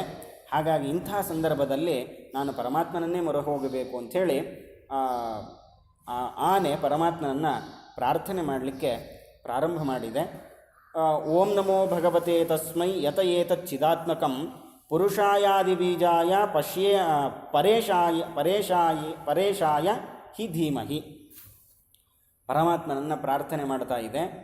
ಭಗವತೆ ತಸ್ಮೈ ಏತಚ್ಚಿದಚಿದಾತ್ಮಕಂ ಪುರುಷಾಯ ಆದಿಬೀಜಾಯ, ಆ ಇಡೀ ಚಿದಚಿದಾತ್ಮಕವಾಗಿರತಕ್ಕಂಥ ಈ ಪ್ರಪಂಚ ಏನಿದೆ ಅದರಲ್ಲಿ ಪುರುಷ ಅದರಲ್ಲಿ ವಾಸ ಮಾಡಿಕೊಂಡಿದ್ದಾನೆ, ಆದಿಬೀಜಾಯ ಅದಕ್ಕೆ ಕಾರಣನಾಗಿದ್ದಾನೆ, ಪರೇಶಾಯ ಎಲ್ಲರಿಗಿಂತಲೂ ಸಮರ್ಥನಾಗಿದ್ದಾನೆ, ಎತ್ತರದಲ್ಲಿದ್ದಾನೆ ಅನ್ನೋ ಕಾರಣಕ್ಕಾಗಿ ನಾನು ಮುಳುಗಿದ್ದಾಗ, ನಾನು ಈ ಸಂಕಟದಲ್ಲಿದ್ದಾಗ ನನ್ನನ್ನು ಪಾರು ಮಾಡಲಿಕ್ಕೆ ಅವನಿಗೆ ಸಾಮರ್ಥ್ಯ ಇದೆ. ಅಂತಹ ಪರಮಾತ್ಮನನ್ನು ಧೀಮಹಿ ನಾವು ಧ್ಯಾನ ಮಾಡೋಣ ಅಂಥೇಳಿ ಆನೆ ಪ್ರಾರ್ಥನೆ ಮಾಡಿ ವಿಸ್ತಾರವಾಗಿ ಆ ಪರಮಾತ್ಮನನ್ನು ಪ್ರಾರ್ಥನೆಯನ್ನು ಮಾಡಿ ಅಲ್ಲೇ ಬೆಳೆದಿರತಕ್ಕಂತಹ ಒಂದು ಕಮಲವನ್ನು ಪರಮಾತ್ಮನಿಗೆ ಸಮರ್ಪಣೆಯನ್ನು ಮಾಡಿದೆ. ನಾರಾಯಣ ಅಖಿಲ ಗುರೋ ಭಗವನ್ ನಮಸ್ತೆ ಅಂಥೇಳಿ ಇರತಕ್ಕಂಥ ಅಲ್ಲಿ ಬೆಳೆದ ಒಂದು ಪದ್ಮವನ್ನು ತೆಗೆದು ಪರಮಾತ್ಮನಿಗೆ ಸಮರ್ಪಣೆಯನ್ನು ಮಾಡಿದಾಗ ಪರಮಾತ್ಮ ಬಂದಿದ್ದಾನಂತೆ. ಸೋಂತಸ್ಸರಸ್ಯುರುಬಲೇನ ಗೃಹೀತ ಆರ್ತಃ ದೃಷ್ಟ್ವಾ ಗರುತ್ಮತಿ ಹರಿಂಖ ಉಪಾತ್ತಚಕ್ರಂ ಉತ್ಕ್ಷಿಪ್ಯ ಸಾಂಬುಜಕರಂ ಗಿರಮಾಹ ಕೃಚ್ಛ್ರಾತ್ ಅಖಿಲ ಗುರೋ ಭಗವನ್ ನಮಸ್ತೆ. ಸಹ ಅಂತಃಸರಸಿ, ಆ ಆನೆ ಏನಾಗಿದೆ ಸರೋವರದ ಮಧ್ಯಭಾಗದಲ್ಲಿದೆ. ಉರುಬಲೇನ ಗೃಹೀತ ಆರ್ತಃ, ಗೃಹೀತಃ ಆ ಉರುಬಲ ಹೆಚ್ಚಾದ ಆನೆಗಿಂತಲೂ ಹೆಚ್ಚು ಸಾಮರ್ಥ್ಯ ಇರತಕ್ಕಂತಹ ಮೊಸಳೆಯ ಸೆಳೆತಕ್ಕೆ ಸಿಕ್ಕಾಕೊಂಡಿದೆ. ಹಾಗಾಗಿ ಆರ್ತಃ, ಅದು ತುಂಬ ದುಃಖಿತವಾಗಿದೆ. ಅಂಥ ದುಃಖಿತವಾದ ಆ ಆನೆಯು ಹರಿಂ ಗರುತ್ಮತಿ ದೃಷ್ಟ್ವಾ, ಆಕಾಶದಲ್ಲಿ ಪರಮಾತ್ಮ ತಾನು ಬಂದಿದ್ದಾನಂತೆ. ಹೇಗೆ? ಉಪಾತ್ತ ಚಕ್ರಂ, ತನ್ನ ಕೈಯಲ್ಲಿ ಚಕ್ರವನ್ನು ಧಾರಣೆ ಮಾಡಿಕೊಂಡು ಬಂದಿದ್ದಾನೆ. ಅಂತಹ ಪರಮಾತ್ಮನನ್ನು ಗರುಡನ ಮೇಲೆ ಇದ್ದಾನೆ ಅಂತ ತಿಳಿದುಕೊಂಡು ಏನು ಮಾಡಿತು? ಉತ್ಕ್ಷಿಪ್ಯ ಸಾಂಬುಜಕರಂ, ಆ ಅಲ್ಲೇ ಬೆಳೆದಿರತಕ್ಕಂಥ ಒಂದು ಕಮಲವನ್ನು ಕಿತ್ತುಬಿಟ್ಟು ಕೈಯಲ್ಲಿ ಹಿಡಿದುಕೊಂಡು ಗಿರಂ ಆಹ ಕೃಚ್ಛ್ರಾತ್, ತುಂಬ ಕಷ್ಟದಿಂದ ಈ ಮಾತನ್ನು ಹೇಳತಂತೆ. ಏನದು? ನಾರಾಯಣ ಅಖಿಲ ಗುರೋ ಭಗವನ್ ನಮಸ್ತೆ. ನಾರಾಯಣ, ನೀನು ಅನಂತ ಕಲ್ಯಾಣ ಗುಣ ಪರಿಪೂರ್ಣನಾಗಿದ್ದೀಯ. ನಿನ್ನಲ್ಲಿ ಯಾವುದೇ ರೀತಿಯಾಗಿರತಕ್ಕಂಥ ದೋಷಗಳಿಲ್ಲ. ನಿನ್ನ ಭಕ್ತರು ಅಂತ ಯಾರಿದ್ದಾರೋ ಅವರಿಗೆ ನೀನು ಅನುಗ್ರಹವನ್ನು ಮಾಡೋನು, ಅವರಿಗೆ ಸರಿಯಾದ ತಿಳುವಳಿಕೆಯನ್ನೂ ಕೊಡೋನು ನೀನು. ಹಾಗಾದರೆ ನಿನ್ನಲ್ಲಿ ನಾನು ಪ್ರಾರ್ಥನೆ ಮಾಡಬೇಕು. ಹಾಗಾಗಿ ನಾರಾಯಣ, ನೀನು ನಿರ್ದುಷ್ಟನಾಗಿರಬೇಕು. ನಮ್ಮ ದೋಷ ಕಳೆಯಬೇಕು ಅಂದರೆ ಬರೀ ಅಷ್ಟೇ ಸಾಲದು, ನಿನ್ನಲ್ಲಿ ಗುಣಗಳು ಇರಬೇಕು, ನಮಗೆ ಆ ಗುಣ ಕೊಡಬೇಕಂದ್ರೆ. ಹಾಗಾಗಿ ನಾರಾಯಣ ಅನ್ನೋ ಶಬ್ದಕ್ಕೆ ಅನಂತ ಕಲ್ಯಾಣ ಗುಣ ಪರಿಪೂರ್ಣ ಅನ್ನೋ ಅರ್ಥ ಇದೆ. ನಿನ್ನಲ್ಲಿ ಅನಂತ ಗುಣಗಳಿರೋದ್ರಿಂದ ಅದರಲ್ಲಿ ನನಗೆ ಕೊಡಲಿಕ್ಕೆ ಸಾಧ್ಯತೆ ಇದೆ. ನಿನ್ನಲ್ಲಿ ದೋಷ ಇಲ್ಲ ಆದ್ದರಿಂದ ನನ್ನ ದೋಷವನ್ನು ಪರಿಹಾರ ಮಾಡಬಹುದು. ಮತ್ತು ಇಂತಹ ಸಂದರ್ಭದಲ್ಲಿ ದೇವರನ್ನು ಪ್ರಾರ್ಥನೆ ಮಾಡಬೇಕು ಅನ್ನೋ ತಿಳುವಳಿಕೆ ಅದು ನೀನೇ ಕೊಡಬೇಕು. ಮತ್ತು ನಮ್ಮನ್ನು ಇಂಥ ದುಃಖದಿಂದ ಪಾರು ಮಾಡಿ ನಮಗೆ ಸುಖ ಕೊಡುವವನು ನೀನೇ. ಹಾಗಾಗಿ ನಮಗೆ ಜ್ಞಾನಪ್ರದಾತೃವೂ ನೀನೇ, ನಮಗೆ ಒಂದೊಳ್ಳೆ ಆಶ್ರಯವನ್ನು ಕೊಡುವವನು ನೀನೇ, ಗುಣಪರಿಪೂರ್ಣನೂ ಆಗಿದ್ದಿ, ದೋಷ ದೂರನೂ ಆಗಿದ್ದಿ. ಹಾಗಾಗಿ ನೀನು ನಾರಾಯಣ ಅಖಿಲ ಗುರು, ಎಲ್ಲರಿಗೂ ಗುರುವಾಗಿದ್ದಿ, ಅವರಿಗೆ ಬೇಕಾದ ತಿಳುವಳಿಕೆಯನ್ನು ಕೊಡ್ತಿ. ಭಗವನ್ ಅಂಥ ಪರಮಾತ್ಮ ನಿನಗೆ ನಮಸ್ಕಾರ ಅಂಥೇಳಿ ಅಲ್ಲಿ ಬೆಳೆದಿದ್ದ ಒಂದು ಕಮಲವನ್ನು ಪರಮಾತ್ಮನಿಗೆ ಆ ಗಜ ಸಮರ್ಪಣೆ ಮಾಡಿದೆ. ಸಮರ್ಪಣೆ ಮಾಡಿದಾಗ ಪರಮಾತ್ಮ ಚಕ್ರಾಯುಧದಿಂದ ಚಕ್ರೇಣ ನಕ್ರವದನಂ ವಿನಿಪಾಟ್ಯ ತಸ್ಮೈ, ಆ ಚಕ್ರದಿಂದ ನಕ್ರವದನ ಅಂದರೆ ಮೊಸಳೆಯ ತಲೆಯನ್ನು ತುಂಡರಿಸಿದ್ದಾನೆ ಪರಮಾತ್ಮ, ಆ ಆನೆಯನ್ನು ಸಂರಕ್ಷಣೆ ಮಾಡಿದ್ದಾನೆ. ಈ ಸಂದರ್ಭದಲ್ಲಿ ನಾವು ಅರ್ಥ ಮಾಡಿಕೊಳ್ಬೇಕಾಗಿರೋದು, ಅಂದರೆ ಆನೆಗೋಸ್ಕರ ಇನ್ನೊಂದು ಪ್ರಾಣಿಯನ್ನು ಬಲಿ ಕೊಟ್ಟನಲ್ಲ, ಅದಕ್ಕೆ ಅವರ ಏನಿತ್ತು, ಆ ಆನೆ ಯಾರು, ಆ ಮೊಸಳೆ ಯಾರು, ಇದನ್ನೆಲ್ಲ ನಮಗೆ ಭಾಗವತ ತಿಳಿಸಿಕೊಡ್ತಾ ಇದೆ. ಯೋಸೌ ಗ್ರಹ ಸವೈ ಸದ್ಯ ಪರಮಾಶ್ಚರ್ಯ ರೂಪದೃಕ್ ಮುಕ್ತಃ ದೇವಲ ಶಾಪೇನ ಹುಹು ಗಂಧರ್ವ ಸತ್ತಮಃ. ಹುಹು ಅಂತ ಗಂಧರ್ವ, ಅವನು ಒಂದು ಸಲ ದೇವಲ ಋಷಿಗಳನ್ನು ನೋಡಿ ಅಪಹಾಸ್ಯ ಮಾಡಿದ್ದ. ಅವರು ತುಂಬ ಕೃಷರಾಗಿದ್ದರು, ಹಾಗಾಗಿ ಅವರನ್ನು ನೋಡಿ ಅಪಹಾಸ್ಯ ಮಾಡಿದ. ಅವರಿಗೆ ಸಿಟ್ಟು ಬಂತು, ನೀನು ಏನು ಮೊಸಳೆಯಾಗಿ ಅವತಾರ ಮಾಡು, ಹುಟ್ಟು ಅಂಥೇಳಿ ಶಾಪ ಕೊಟ್ಟಿದ್ದಾರೆ. ಹಾಗಾದರೆ ನಂಗೆ ಪರಿಹಾರ ಏನು, ಪ್ರಾಯಶ್ಚಿತ್ತ ಯಾವಾಗ ಅಂತಂದರೆ ಪರಮಾತ್ಮನ ಚಕ್ರಾಯುಧದಿಂದ ನಿನಗೆ ಶಾಪ ವಿಮೋಚನೆ ಆಗತ್ತೆ ಅಂಥೇಳಿ ಹೇಳಿದ್ದಾರೆ. ಆ ಹುಹು ಗಂಧರ್ವನೇ ಈ ಸರೋವರದಲ್ಲಿ ಮೊಸಳೆಯಾಗಿದ್ದ. ಅವನನ್ನು ಪರಮಾತ್ಮ ಉದ್ಧಾರ ಮಾಡಿದ. ಅವನನ್ನು ಕೊಂದಿದ್ದು ಅಂತಂದರೆ ಆ ದೇಹ ಬಿಟ್ಟು ಬೇರೆ ದೇಹವನ್ನು ಕೊಟ್ಟ. ಇದು ಪರಮಾತ್ಮನ ಕರುಣೆ. ಅದಕ್ಕೆ ಶಿಕ್ಷೆ ಮಾಡಿದ್ದಲ್ಲ, ಮೇಲ್ನೋಟಕ್ಕೆ ಶಿಕ್ಷೆಯಂತೆ ಕಂಡಿದೆ. ಆದರೆ ಆ ಯಾವುದೋ ಕ್ಷುದ್ರವಾದ ದೇಹದಿಂದ ಬಿಡುಗಡೆಗೊಳಿಸಲಿಕ್ಕೆ ಪರಮಾತ್ಮ ತಾನು ಬರಬೇಕಾಗಿ ಮತ್ತೆ ಅವನಿಗೆ ತನ್ನ ನಿಜ ರೂಪ ಸಿಗುವಂತೆ ಪರಮಾತ್ಮ ಮಾಡಿದ್ದಾನೆ. ಹಾಗಾಗಿ ಇದು ಪರಮಾನುಗ್ರಹ, ಅದು ಅವನಿಗೆ ಶಿಕ್ಷೆ ಕೊಟ್ಟದ್ದಲ್ಲ. ಪ್ರಣಮ್ಯ ಶಿರಸಾಧೀಶಂ ಉತ್ತಮ ಶ್ಲೋಕಮವ್ಯಯಂ ಅಗಾಯತ ಯಶೋಧಾಮ ಕೀರ್ತಯನ್ ಗುಣಸತ್ಕಥಂ. ಆ ಹುಹು ಅನ್ನೋ ಗಂಧರ್ವ ಅವನು ಹಾಡೋದೇ ಅವನ ಕೆಲಸ. ಹಾಗಾಗಿ ಆ ಪರಮಾತ್ಮನ ಗುಣಗಳನ್ನು ಕೊಂಡಾಡ್ತಾ ಪರಮಾತ್ಮನಿಗೆ ತಲೆಬಾಗಿ ನಮಸ್ಕಾರವನ್ನು ಮಾಡಿ ಉತ್ತಮ ಶ್ಲೋಕಮವ್ಯಯಂ ಕೀರ್ತಯನ್ ಗುಣಸತ್ಕಥಂ, ಪರಮಾತ್ಮನ ಅನೇಕ ಗುಣಗಳನ್ನು ವರ್ಣನೆಯನ್ನು ಮಾಡ್ತಾ ಅವನು ತನ್ನ ಧಾಮಕ್ಕೆ ತಾನು ತೆರಳಿದ್ದಾನೆ. ಹೀಗೆ ಆ ಮೊಸಳೆ ಯಾರು ಅನ್ನೋದನ್ನು ಸ್ಪಷ್ಟ ಮಾಡಿದ್ದಾರೆ. ಹಾಗಾದರೆ ಇನ್ನು ಯಾರು, ಆನೆ ಯಾರು?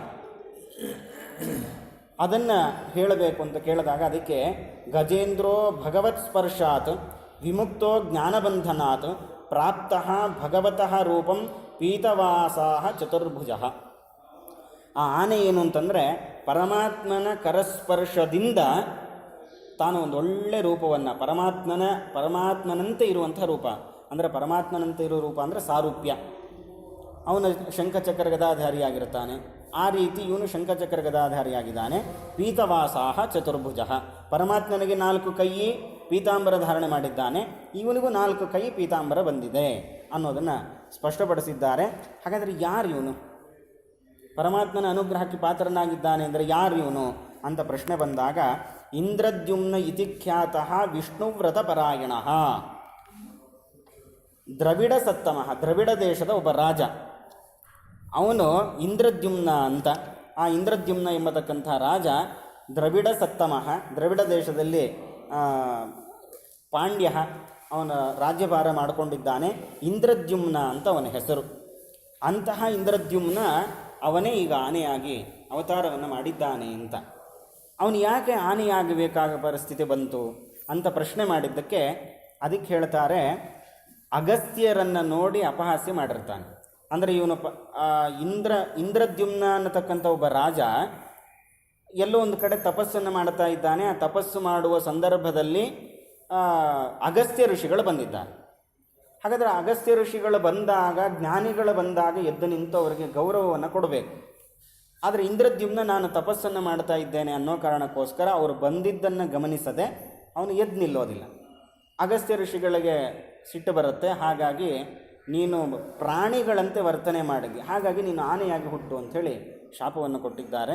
ಆ ನಿಮಿತ್ತದಿಂದ ಅವನು ಇಲ್ಲಿಯ ತನಕ ಆನೆಯಾಗಿ ಅವತಾರ ಮಾಡಿದ್ದ.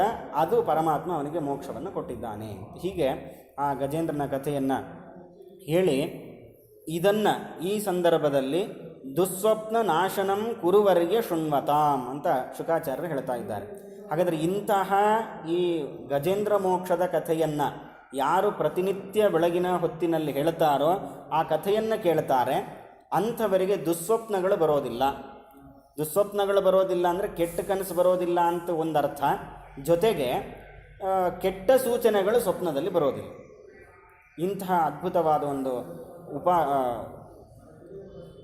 ಉಪಕಾರವನ್ನು ಪರಮಾತ್ಮ ನಮಗೆ ಮಾಡಿದ್ದಾನೆ. ಇದನ್ನು ಈ ಸಂದರ್ಭದಲ್ಲಿ ಪರಮಾತ್ಮ ಇನ್ನೂ ಕೆಲವರನ್ನು ಪ್ರಾರ್ಥನೆ ಮಾಡಬೇಕು ಬೆಳಗ್ಗೆ ಎದ್ದಾಗ ಅಂತ ಹೇಳ್ತಾರೆ.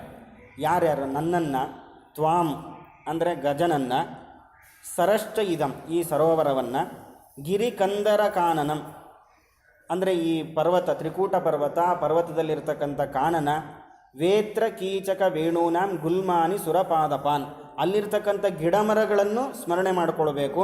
ಹೀಗೆ ಶೃಂಗಾಣೀಮಾನಿ ಧಿಷ್ಣ್ಯಾನಿ ಬ್ರಹ್ಮಣೋ ಮೇ ಶಿವಸ್ಯ ಚ, ಈ ತ್ರಿಕೂಟ ಪರ್ವತದಲ್ಲಿರ್ತಕ್ಕಂತಹ 3 ಶೃಂಗಗಳು ಅಂದರೆ ಬಂಗಾರದ ಒಂದು ಶಿಖರ, ಕಬ್ಬಿಣದ ಒಂದು ಶಿಖರ, ಬೆಳ್ಳಿಯ ಒಂದು ಶಿಖರ, ಆ 3 ಶಿಖರಗಳನ್ನು ಪ್ರಾರ್ಥನೆ ಮಾಡಿಕೊಳ್ಬೇಕು. ಬ್ರಹ್ಮಣ ಶಿವಸ್ಯ ಚ, ಬ್ರಹ್ಮದೇವರ ಸ್ಮರಣೆ, ರುದ್ರದೇವರ ಸ್ಮರಣೆ, ಕ್ಷೀರೋದಂ ಅಂದರೆ ಆ ಪರ್ವತ ಸುತ್ತಲೂ ಯಾವ ಕ್ಷೀರೋದ ಇತ್ತಲ್ಲ ಅದರ ಸ್ಮರಣೆ ಮಾಡಿಕೊಳ್ಬೇಕು. ಕೌಸ್ತುಭಂ ಶ್ರೀವತ್ಸಂ ಮಾಲಾಂ ಗದಂ ನನ್ನ ಆಯುಧಗಳನ್ನು, ಹೀಗೆ ಶೇಷದೇವರನ್ನು, ಸುದರ್ಶನ, ಪಾಂಚಜನ್ಯ, ಸುಪರ್ಣ ಅಂದರೆ ಗರುಡದೇವರು, ಬ್ರಹ್ಮಾಣಂ ನಾರದಂ ಋಷಿಂ ಭವಂ ಪ್ರಹ್ಲಾದಮೇವಚ ಬ್ರಹ್ಮದೇವರನ್ನು, ನಾರದರನ್ನು, ರುದ್ರದೇವರನ್ನು, ಪ್ರಹ್ಲಾದರಾಜರನ್ನು, ಹೀಗೆ ನಾನಾ ರೀತಿಯ ಪರಮಾತ್ಮನ ಅವತಾರಗಳು. ಹೀಗೆ ಯಾರು ಸ್ಮರಂತಿ ಮಮ ರೂಪಾಣಿ ಮುಚ್ಯಂತೆ ತೇ ಅಂಹಸೋ ಅಖಿಲಾತ್. ಹಾಗಾದರೆ ಪ್ರತಿನಿತ್ಯ ಯಾರು ಇಷ್ಟು ಜನರನ್ನು ಸ್ಮರಣೆ ಮಾಡಿಕೊಳ್ತಾರೋ ಅಂಥವರು ಎಲ್ಲ ಪಾಪಗಳಿಂದ ದೂರ ಆಗ್ತಾರೆ ಅಂತ ಪರಮಾತ್ಮ ಹೇಳ್ತಾ ಇದ್ದಾನೆ. ಜೊತೆಗೆ ತೇಷಾಂ ಪ್ರಾಣಾತ್ಯೇ ಚಾಹಂ ದದಾಮಿ ವಿಮಲಾಂ ಗತಿಂ, ಅವರಿಗೆ ಕೊನೆಗಾಲದಲ್ಲಿ ನನ್ನ ಸ್ಮರಣೆ ಬರುವಂತೆ ಮಾಡಿ ನನ್ನ ಲೋಕವನ್ನು, ಉತ್ತಮ ಲೋಕವನ್ನು ಅವರಿಗೆ ಕೊಡ್ತೇನೆ ಅಂಥೇಳಿ ಪರಮಾತ್ಮ ಆಶ್ವಾಸನೆ ಕೊಟ್ಟಿದ್ದಾನೆ. ಇದು ಗಜೇಂದ್ರ ಮೋಕ್ಷದ ಕಥೆ. ಇದನ್ನು ನಾವು ಹೇಗೆ ಅನುಸಂಧಾನ ಮಾಡಬೇಕು? ಯಾವುದೋ ಒಂದು ಸಂದರ್ಭದಲ್ಲಿ, ಯಾವುದೋ ಯುಗದಲ್ಲಿ ಒಂದು ಆನೆಯನ್ನು ಪರಮಾತ್ಮ ರಕ್ಷಣೆ ಮಾಡಿದ್ದಾನೆ, ಇದರಲ್ಲಿ ಏನು ದೊಡ್ಡ ವಿಷಯ? ನಾವು ಎಷ್ಟೋ ಪ್ರಾಣಿಗಳ ರಕ್ಷಣೆ ಮಾಡ್ತೀವಿ. ಹಾಗಾದರೆ ನಮಗೂ ದೇವ್ರಿಗೇನು ವ್ಯತ್ಯಾಸ? ಹಾಗಾದರೆ ಇದು ಯಾರ ಕಥೆ, ಏನು, ಹೇಗೆ ಅರ್ಥ ಮಾಡ್ಕೊಳ್ಬೇಕು? ಇದನ್ನೆಲ್ಲ ನಾವು ವಿಚಾರ ಮಾಡಲಿಕ್ಕೆ ಹೊರಟಾಗ ಗಜೇಂದ್ರನ ಕಥೆ ಅಂತಂದರೆ ಅದು ಯಾವುದೋ ಬೇರೆ ಅಲ್ಲ, ಅದು ನಮ್ಮೆಲ್ಲರ ಕಥೆ. ಪರಮಾತ್ಮನ ಪಾದದಲ್ಲಿ ಅಂಕುಶದ ಚಿಹ್ನೆ ಇದೆ. ಅಂದರೆ ಗದಾ ಪದ್ಮ ಅಂಕುಶ ಚಿಹ್ನ ಹೊತ್ತ ಪಾದವ ಅಂತ ಹೇಳ್ತಾರೆ. ಹಾಗಾದರೆ ಅಂಕುಶ ಚಿಹ್ನೆಯನ್ನು ಯಾಕೆ ಹೊತ್ತಿದ್ದಾನೆ ಅಂತಂದರೆ, ಅಂಕುಶ ಇರೋದು ಯಾಕೆ? ಯಾವಾಗ ಆನೆಗೆ ಮದ ಬರುತ್ತೋ ಆ ಮದವನ್ನು ನಿಯಂತ್ರಣ ಮಾಡಲಿಕ್ಕೆ ಅಂತ ಇರುವಂಥ ಒಂದು ಆಯುಧ. ಹಾಗಾದರೆ ಆ ರೇಖೆಯನ್ನು ಪರಮಾತ್ಮ ತಾನು ಪಾದದಲ್ಲಿ ಧಾರಣೆ ಮಾಡುವ ಮೂಲಕ ನಮ್ಮ ಮನಸ್ಸಲ್ಲಿ ಮದ ಇದೆ. ಹಾಗಾದರೆ ಆನೆ ಅಂತಂದರೆ ಯಾವುದೋ ಬೇರೆ ಆನೆ ಅಲ್ಲ, ಈ ಸಂಸಾರದಲ್ಲಿ ಸಂಚಾರ ಮಾಡತಕ್ಕಂತಹ ನಾವೇ ಆನೆಗಳು. ನಮಗೆ ಸಾಕಷ್ಟು ಮದ ಇದೆ. ಗೀತೆಯಲ್ಲಿ ಕೃಷ್ಣ ಹೇಳ್ತಾನಲ್ಲ, ನನ್ನಷ್ಟು ದೊಡ್ಡ ವ್ಯಕ್ತಿ ಇನ್ಯಾರು ಇಲ್ಲ ಅಂತ, ನಾನ್ಯೋಸ್ತಿ ಮತ್ತು ಸದೃಶಃ ಅಂತ. ಅಂದರೆ ನನಗೆ ಆಢ್ಯೋಸ್ತಿ ಧನವಾನಸ್ಮಿ ಕೋನ್ಯೋಸ್ತಿ ಸದೃಶೋಮಯ, ನಾನು ಒಳ್ಳೆ ಶ್ರೀಮಂತ, ಆಮೇಲೆ ಒಳ್ಳೆ ಕುಲದಲ್ಲಿ ಹುಟ್ಟಿದ್ದೇನೆ, ನನಗೆ ಸಮಾನಾದನವನು ಯಾರಿದ್ದಾನೆ ಅನ್ನೋ ಮದದಲ್ಲಿ ಯಾರನ್ನೂ ಗಮನಿಸದೆ ಗಂಭೀರವಾಗಿ ನಮ್ಮ ಜೀವನ ಇದೆ. ಹಾಗಾದರೆ ನಾವೆಲ್ಲರೂ ಕೂಡ ಆನೆಗಳೇ. ಆನೆ ಎಲ್ಲಿತ್ತು? ಆ ತ್ರಿಕೂಟ ಅನ್ನೋತಕ್ಕಂತಹ ಪರ್ವತ, ಆ ಪರ್ವತದಲ್ಲಿ ಜೀವನ ನಡೆಸ್ಕೊಂಡಿದೆ ಆನೆ. ಅದರ ಸುತ್ತಲೂ ಕ್ಷೀರೋದ, ಅಲ್ಲಿ ನಾನಾ ರೀತಿಯ ಹೂ ಉದ್ಯಾನಗಳು ಫಲಪುಷ್ಪಗಳು ಅದು ಇದು ಎಲ್ಲ ಇದೆ. ಆ ಪರ್ವತ ಹೇಗಿದೆ? ತ್ರಿಕೂಟ. ಆ ಹೆಸರು ತ್ರಿಕೂಟ. ತ್ರಿಕೂಟ ಅಂತ ಯಾಕೆ ಹೆಸರು ಅಂದರೆ, ಬೆಳ್ಳಿ ಬಂಗಾರ ಕಬ್ಬಿಣದ ಶಿಖರಗಳಿದೆ. ಇಲ್ಲಿ ಗಮನಿಸಿದಾಗ ಬೆಳ್ಳಿ ಬೆಳ್ಳಗಿರುತ್ತೆ, ಬಂಗಾರ ಕೆಂಪು, ಆಮೇಲೆ ಕಬ್ಬಿಣ ಕಪ್ಪು. ಅಂದರೆ ಸತ್ವರಜಸ್ತಮೋ ಗುಣಗಳಿಂದ ಇರತಕ್ಕಂತಹ ಪರ್ವತ ಅಂದರೆ ನಮ್ಮ ದೇಹ. ಆ ದೇಹದಲ್ಲಿ ಗಜೇಂದ್ರ ಇದ್ದಾನೆ ಅಂದರೆ ಒಬ್ಬ ಜೀವ ಇದ್ದಾನೆ. ಅದು ಎಲ್ಲಿದ್ದಾನೆ? ಅದು ಸಂಸಾರದಲ್ಲಿದ್ದಾನೆ. ಆ ನದಿ ಇದೆಯಲ್ಲ, ಕ್ಷೀರ ಸಮುದ್ರ ಇದೆಯಲ್ಲ, ಅದೇ ಒಂದು ಇದು ಸಂಸಾರ. ಸಂಸಾರೇ ಅಕ್ಷಯ ಸಾಗರೇ ಅಂತ ರಾಯರ ಸ್ತೋತ್ರದಲ್ಲಿ ಹೇಳ್ತಾರೆ. ಅಂಥ ಸಮುದ್ರದಲ್ಲಿ ಒಂದು ದೇಹ ಯಾವುದೋ ತ್ರಿಕೂಟ, ಅದರಲ್ಲಿ ಸತ್ವರಜಸ್ತಮೋ ಗುಣಗಳು ತುಂಬಿಕೊಂಡಿದೆ. ಅದರಲ್ಲೂ ಒಂದು ಆನೆ ಇತ್ತು ಅಂದರೆ ಒಬ್ಬ ಜೀವ ಇದ್ದಾನೆ. ಅವನು ನಾನಾ ರೀತಿ ವಿಹಾರಗಳನ್ನು ಮಾಡುತ್ತಾನೆ. ಅವನಿಗೆ ಹೆಂಡತಿ ಮಕ್ಕಳು ಎಲ್ಲರೂ ಇದ್ದಾರೆ. ಹೀಗಿರಬೇಕಾದಾಗ ಸುಖವಾಗಿ ಜೀವನ ನಡೆಸಿದ್ದಾನೆ. ಯಾವಾಗೂ ಒಂದು ಸಲಕ್ಕೆ ನಮಗೆ ಕಷ್ಟ ಬರಲಿಕ್ಕೆ ಪ್ರಾರಂಭ ಆಯಿತು. ಆ ಕಷ್ಟ ಬಂದಾಗ ನಮಗನ್ಸುತ್ತೆ ನಾನು ಪರಿಹಾರ ಮಾಡಿಕೊಳ್ಬಹುದು, ಪ್ರಯತ್ನ ಪಡ್ತಾನೆ, ಆಗಲ್ಲ. ಜೊತೆಗೆ ಹೆಂಡತಿ ಮಕ್ಕಳ ಸಹಾಯ ಅಪೇಕ್ಷೆ ಪಡ್ತಾನೆ, ಅವರು ಪ್ರಯತ್ನ ಪಡ್ತಾರೆ, ಅವರಿಂದಲೂ ಈ ಸಂಸಾರದಲ್ಲಿ ಬರತಕ್ಕಂಥ ಕ್ಲೇಶಗಳನ್ನು ತಪ್ಪಿಸ್ಲಿಕ್ಕೆ ಆಗ್ತಾ ಇಲ್ಲ. ಕೊನೆಗೆ ಎಷ್ಟು ಅಂತಂದರೆ ಅವನಿಗೆ ಅರ್ಥ ಆಯಿತು, ನನ್ನನ್ನು ಈ ಸಂಸಾರ ಕೂಪದಿಂದ ರಕ್ಷಣೆ ಮಾಡೋರು ಇವರು ಯಾರೂ ಅಲ್ಲ ಅನ್ನೋ ಭಾವನೆ ಬರುತ್ತೆ. ಇದು ದೇವರ ಅನುಗ್ರಹ ಇದ್ದರೆ. ಅಲ್ಲಿ ಅವನನ್ನು ಹೇಳಬೇಕಾದಾಗ ಋಷಿಯ ಶಾಪ ಇದ್ದರೂ ಕೂಡ ಅವನು ತಾನು ಯಾರು ಅನ್ನೋದನ್ನು ಮರೆತಿದ್ದ, ಆದರೆ ಭಕ್ತಿ ಅನ್ನೋದು ಹೋಗಿರಲಿಲ್ಲ, ಪರಮಾತ್ಮನ ತಿಳುವಳಿಕೆ ಅನ್ನೋದು ಅವನಿಗೆ ಹೋಗಿರಲಿಲ್ಲ ಅಂತ ಭಾಗವತ ಉಲ್ಲೇಖ ಮಾಡುತ್ತೆ. ಆ ಗಜೇಂದ್ರನಿಗೂ ನಮಗೂ ಇರುವ ವ್ಯತ್ಯಾಸ ಏನು ಅಂದರೆ, ಅವನಿಗೆ ದೇವರಲ್ಲಿ ಭಕ್ತಿ ಇತ್ತು, ದೇವರ ಸ್ಮರಣೆ ಇತ್ತು, ನಮಗೆ ಅದನ್ನು ಕಳೆದುಕೊಂಡಿದ್ದೆ, ಅದಕ್ಕಿಂತಲೂ ಹೀನವಾಗಿದ್ದೆ. ಹಾಗಾದರೆ ಪರಮಾತ್ಮನಲ್ಲಿ ಭಕ್ತಿ, ಪರಮಾತ್ಮನ ಸ್ಮರಣೆ ಇತ್ತಾದ್ದರಿಂದ ಅವನೇನು ಮಾಡ್ದ? ಇವರು ಯಾರೂ ನನಗೆ ರಕ್ಷಣೆಯನ್ನು ಮಾಡೋರಲ್ಲ, ನನ್ನ ರಕ್ಷಣೆ ಮಾಡೋದಾದರೆ ಅದು ದೇವರು ಮಾತ್ರ, ಅದನ್ನು ಬಿಟ್ಟು ಇನ್ಯಾರೂ ಇಲ್ಲ. ನಾನು ಈಗ ಆತುರನಾಗಿದ್ದೇನೆ, ಯಾವಾಗ ನನ್ನ ಪ್ರಾಣ ಹೋಗುತ್ತೆ, ಯಾವಾಗ ಇಲ್ಲಿಂದ ನನಗೆ ಸಂತೋಷ ಸಿಗುತ್ತೆ ಅದು ಗೊತ್ತಿಲ್ಲ ನನಗೆ. ಹಾಗಾದರೆ ನನಗೆ ಇದರಿಂದ ನಾನು ಪಾರಾಗಬೇಕಾದರೆ ನಾನು ಮಾಡಬೇಕಾಗಿರೋದು ದೇವರ ಧ್ಯಾನವನ್ನು ಅಷ್ಟೇ.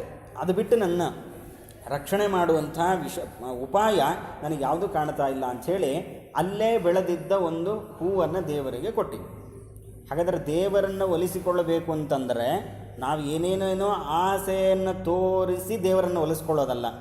ನಮಗನ್ಸುತ್ತೆ ನಾನಿಷ್ಟು ಮಾಡಿದ್ರೆ ದೇವರು ನನಗೆ ಒಲಿದು ಬಿಡ್ತಾನೆ ಅಂತ. ಅಂದರೆ ಒಂದು ರೀತಿ ದೇವರನ್ನು ನಮ್ಮ ಬಲೆಗೆ ಹಾಕ್ಕೊಳ್ಳೋದು ಅಂತ ನಾವು ಅಂದ್ಕೊಳ್ತಾ ಇರೋದು. ನಾನು ಇಷ್ಟು ಮಾಡಿದ್ರೆ ಅವನು ಅದಕ್ಕೆ ಕಟ್ಟು ಬೀಳಬೇಕು. ಅಂದರೆ ಯಾರಾದರೂ ನಮಗೆ ತುಂಬ ಸಹಾಯ ಮಾಡ್ತಾ ಇದ್ದರೆ ಅವ್ರು ಏನಾದರೂ ಹೇಳಿದ್ರೆ ನಾವು ಇಲ್ಲ ಅಂತ ಹೇಳಿಕ್ಕೆ ಬರಲ್ಲ. ಹಾಗಾಗಿ ಆ ರೀತಿ ದೇವರನ್ನು ಸಿಕ್ಕಾಕಿಸ್ಬೇಕು ಅನ್ನೋ ಕಾರಣಕ್ಕೋಸ್ಕರ ನಾವು ಮಾಡ್ತಾ ಇರೋದು. ಆದರೆ ಆನೆ ಮಾಡಿದ್ದು ಅದಲ್ಲ. ಆನೆ ಮಾಡಿದ್ದು ಕಮಲವನ್ನು ಕೊಡುತ್ತೋ, ಕಮಲ ಕೊಟ್ಟರೂ ಪರಮಾತ್ಮ ಬರ್ತಾನೆ ಅಂತ ಗೊತ್ತು. ಯಾಕೆ ನಾನು ಕೊಡ್ತಾ ಇರೋದು ಕಮಲವನ್ನು ನಾನು ಕೊಟ್ಟೆ ಅಥವಾ ಕಮಲ ಕೊಟ್ಟರೆ ನನಗೆ ದೇವರು ಬೇಗ ಒಲಿತಾನೆ ಅನ್ನೋ ಬುದ್ಧಿಯಿಂದಲ್ಲ, ನನ್ನ ರಕ್ಷಣೆ ಮಾಡೋ ಜವಾಬ್ದಾರಿ ಪರಮಾತ್ಮನದ್ದೇ ಅನ್ನೋ ಭಕ್ತಿಯಿಂದ ನಾನು ಕೊಡ್ತಾರೆ. ಈ ಭಕ್ತಿಯನ್ನು ಗಮನಿಸಿದಾಗ ಪರಮಾತ್ಮ ಅದನ್ನು ಸ್ವೀಕಾರ ಮಾಡ್ತಾನೆ. ಇಲ್ಲ ಅಂತಾದರೆ ದುರ್ಯೋಧನನಂತೆ ಕಣ್ಣೆತ್ತೂ ನೋಡೋದಿಲ್ಲ. ದುರ್ಯೋಧನ ಅಷ್ಟು ಎಲ್ಲ ವ್ಯವಸ್ಥೆಗಳನ್ನು ಮಾಡಿರ್ತಾನೆ, ಆದರೆ ಅದನ್ನು ಕಣ್ಣೆತ್ತೂ ನೋಡೋದಿಲ್ಲ. ವಿದುರನ ಮನೆಗೆ ಹೋಗಿ ಆ ಸಿಪ್ಪೆಯನ್ನು ತಿಂದು ಬರುತ್ತಾನೆ ಪರಮಾತ್ಮ. ಇದನ್ನೇ ಕೃಷ್ಣ ಗೀತೆಯಲ್ಲಿ ತಾನು ಹೇಳ್ಕೊಳ್ತಾನೆ, ಪತ್ರಂ ಪುಷ್ಪಂ ಫಲಂ ತೋಯಂ ಯೋಮೇ ಭಕ್ತ್ಯಾ ಪ್ರಯಚ್ಛತಿ ತದಹಂ ಭಕ್ತ್ಯುಪಹೃತಂ ಅಶ್ನಾಮಿ ಪ್ರಯತಾತ್ಮನಃ. ಹಾಗಾದರೆ ಯಾರು ಭಕ್ತಿಯಿಂದ ನಮಗೆ ಪತ್ರ ಪುಷ್ಪ ಫಲ ತೋಯಂ ಇದನ್ನು ಕೊಡ್ತಾರೋ ಅದನ್ನು ನಾನು ಸ್ವೀಕಾರ ಮಾಡುತ್ತೇನೆ, ನನಗೆ ಅದೂ ಬೇಕಾಗಿಲ್ಲ, ಅವರು ಭಕ್ತಿ ಏನಿದೆ ಅದು ಬೇಕಷ್ಟೇ. ಹಾಗಾಗಿ ಭಕ್ತಿಯನ್ನು ಮಾಡಿದ್ರೆ ನಾವು ಸಂಸಾರದಲ್ಲಿದ್ದರೂ ಕೂಡ ಪರಮಾತ್ಮ ನಮ್ಮನ್ನು ರಕ್ಷಣೆ ಮಾಡ್ತಾನೆ ಅನ್ನೋ ವಿಚಾರವನ್ನು ಇಲ್ಲಿ ನಮಗೆ ತಿಳಿಸಿಕೊಟ್ಟಿದ್ದಾರೆ. ಇದಾದ ಮೇಲೆ ಇದರ ಕಥೆ ಬರುತ್ತೆ. ಯಾವಾಗ ಇನ್ನು ಬೇರೆ ಬೇರೆ ಮನ್ವಂತರಗಳನ್ನು ಹೇಳಿ ಚಾಕ್ಷುಷ ಮನ್ವಂತರದಲ್ಲಿ ಪರಮಾತ್ಮ ಕೂರ್ಮ ರೂಪವನ್ನು ಧಾರಣೆ ಮಾಡಿದ್ದಾನೆ ಅಂತ ಹೇಳಿದ್ದಾರೆ. ಅದನ್ನು ನಮಗೆ ಹೇಳಬೇಕು ಅಂತ ಪ್ರಾರ್ಥನೆ ಮಾಡಿದಾಗ ಆವಾಗ ಅದನ್ನು ಶುಕಾಚಾರ್ಯರು ಉಪದೇಶವನ್ನು ಮಾಡ್ತಾ ಇದ್ದಾರೆ. ಅದೇನು ಅಂತಂದರೆ 5ನೇ ಮನ್ವಂತರ ತಾಪಸ ಮನ್ವಂತರ, ಅದಾದ ಮೇಲೆ ಇರುವಂಥ ಮನ್ವಂತರ ಅದು ಚಾಕ್ಷುಷ ಮನ್ವಂತರ. ಆ 6ನೇ ಚಾಕ್ಷುಷ ಮನ್ವಂತರದಲ್ಲಿ ಪರಮಾತ್ಮ ವಾಮನನಾಗಿ ಅವತಾರವನ್ನು ಮಾಡಿ ಬಲೀಂದ್ರನಿಂದ ಬಲೀಂದ್ರನಲ್ಲಿರತಕ್ಕಂಥ ಬಲಿಚಕ್ರವರ್ತಿಯಲ್ಲಿರತಕ್ಕಂಥ ಸುರ ಸಾಮ್ರಾಜ್ಯವನ್ನು ಇಂದ್ರನಿಗಾಗಿ ಕೊಟ್ಟಿದ್ದಾನೆ ಅಂತ ಶುಕಾಚಾರ್ಯರು ಹೇಳಿದಾಗ, ಹಾಗಾದರೆ ಅದನ್ನು ನಮಗೆ ವಿಸ್ತಾರವಾಗಿ ತಿಳಿಸಬೇಕು ಅಂತ ಕೇಳಿದಾಗ ಅದನ್ನು ಹೇಳಲಿಕ್ಕೆ ಪ್ರಾರಂಭ ಮಾಡಿದ್ದಾರೆ.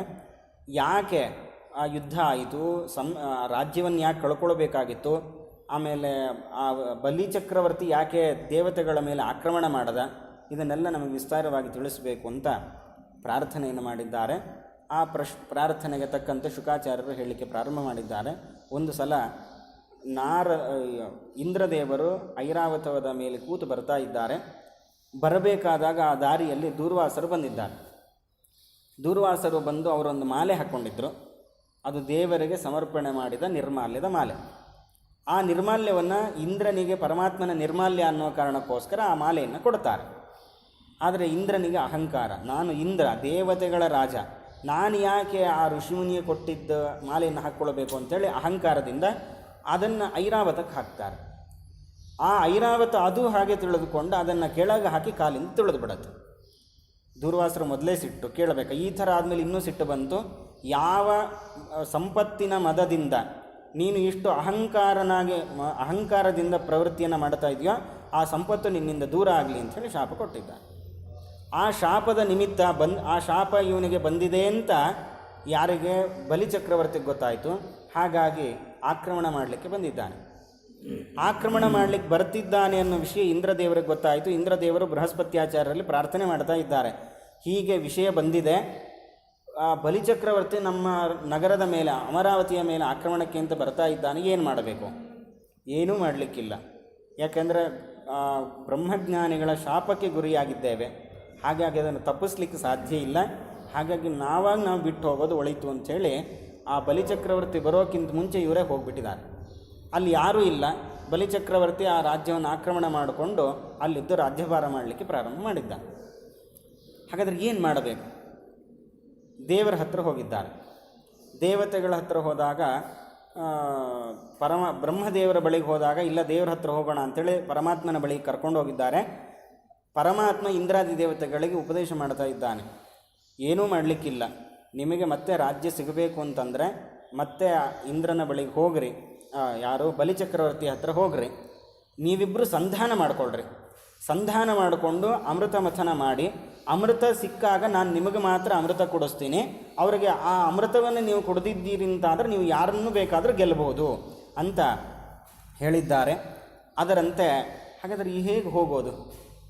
ಅವನು ನಮ್ಮ ಶತ್ರುಗಳ ಜೊತೆ ಸ್ನೇಹವನ್ನು ಮಾಡ್ಕೊಳ್ಳೋದು, ಒಪ್ಪಂದ ಮಾಡ್ಕೊಳ್ಳೋದು ಅಂದರೆ ಅದಕ್ಕೆ ಪರಮಾತ್ಮ ಒಂದು ಉಪಾಯವನ್ನು ಹೇಳ್ತಾನೆ. ಕೆಲವೊಂದು ಸಂದರ್ಭದಲ್ಲಿ ಶತ್ರುಗಳಿಂದಲೇ ನಮ್ಮ ಕೆಲಸವನ್ನು ಮಾಡಿಸ್ಕೊಳ್ಬೇಕು, ನಮ್ಮ ಕೆಲಸ ಆದಮೇಲೆ ಅವರನ್ನು ದೂರ ಇಡಬೇಕು ಅಂತ. ಅದಕ್ಕೆ ಒಂದು ಅಹಿಮೂಷಕದ ಒಂದು ಕಥೆಯನ್ನು ಹೇಳ್ತಾನೆ ಪರಮಾತ್ಮ. ಒಂದು ಹಾವು ಆಡಿಸುವ ವ್ಯಕ್ತಿ ಒಂದು ಬುಟ್ಟಿಯಲ್ಲಿ ಹಾಕಿ ಬಂಧನ ಮಾಡಿದ್ದಾನೆ. ಅದನ್ನು ಈಗ ಹಾವಿಗೆ ಏನಾದರೂ ಮಾಡಿ ನಾನು ತಪ್ಪಿಸ್ಕೊಳ್ಬೇಕು ಅಂತ ಆಸೆ ಆಗ್ತಾಯಿದೆ. ಅದಕ್ಕೇನು ಮಾಡಬೇಕು ವಿಚಾರ ಮಾಡ್ತಾ ಇದ್ದಾಗ ಅದರ ಅದೃಷ್ಟ ಎಂಬಂತೆ ಹಾವಿಗೆ ಆಹಾರ ಬೇಕು ಅನ್ನೋ ಕಾರಣಕ್ಕೋಸ್ಕರ ಹಾವಾಡಿಗೆ ಏನು ಮಾಡ್ದ, ಒಂದು ಇಲಿಯನ್ನು ಆ ಬುಟ್ಟಿಯೊಳಗೆ ಹಾಕ್ದ. ಅವನು ಹಾಕಿದ್ದೇನೋ ಆ ಇಲಿಯನ್ನು ತಿಂದು ಹಾವು ಬದುಕಲಿ, ಅದನ್ನು ನಾನು ಬೇರೆ ಬೇರೆ ಎಲ್ಲ ಕಡೆ ಕರ್ಕೊಂಡೋಗಿ ಹಾವು ಆಡಿಸ್ಬೋದು ಅಂತ.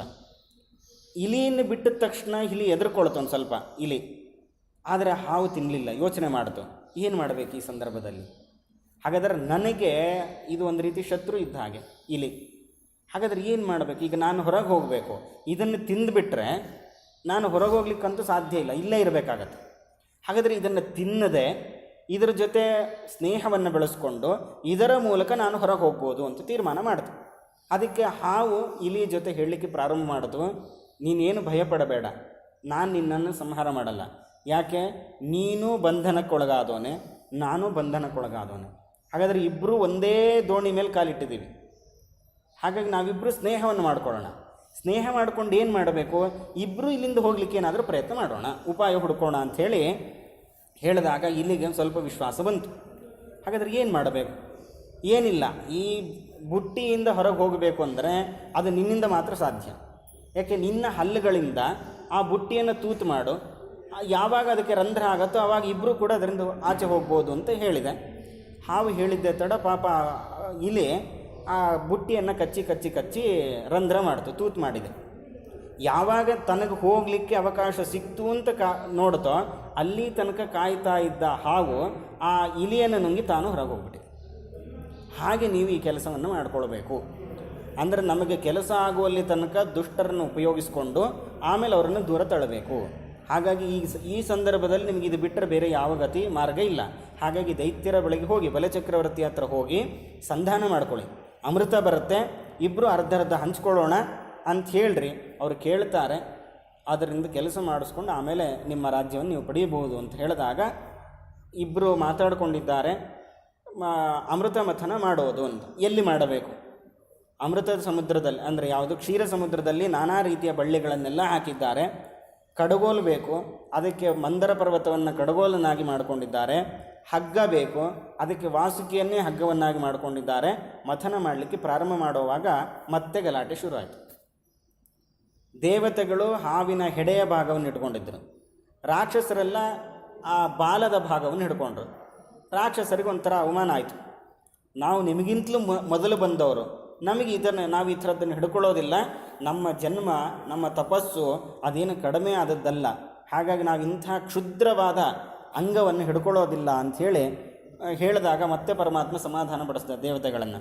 ನಿಮ್ಮ ಕೆಲಸ ಆಗಬೇಕಿದೆ, ಸ್ವಲ್ಪ ತಣ್ಣಗಿರಬೇಕು ನೀವು, ಹಾಗಾಗಿ ನೀವೇ ಬಾಲ ಹಿಡ್ಕೊಳ್ರಿ. ಸ್ವಯಂ ಪರಮಾತ್ಮನೂ ಅಲ್ಲಿ ಹಿಡ್ಕೊಳ್ತಾನೆ.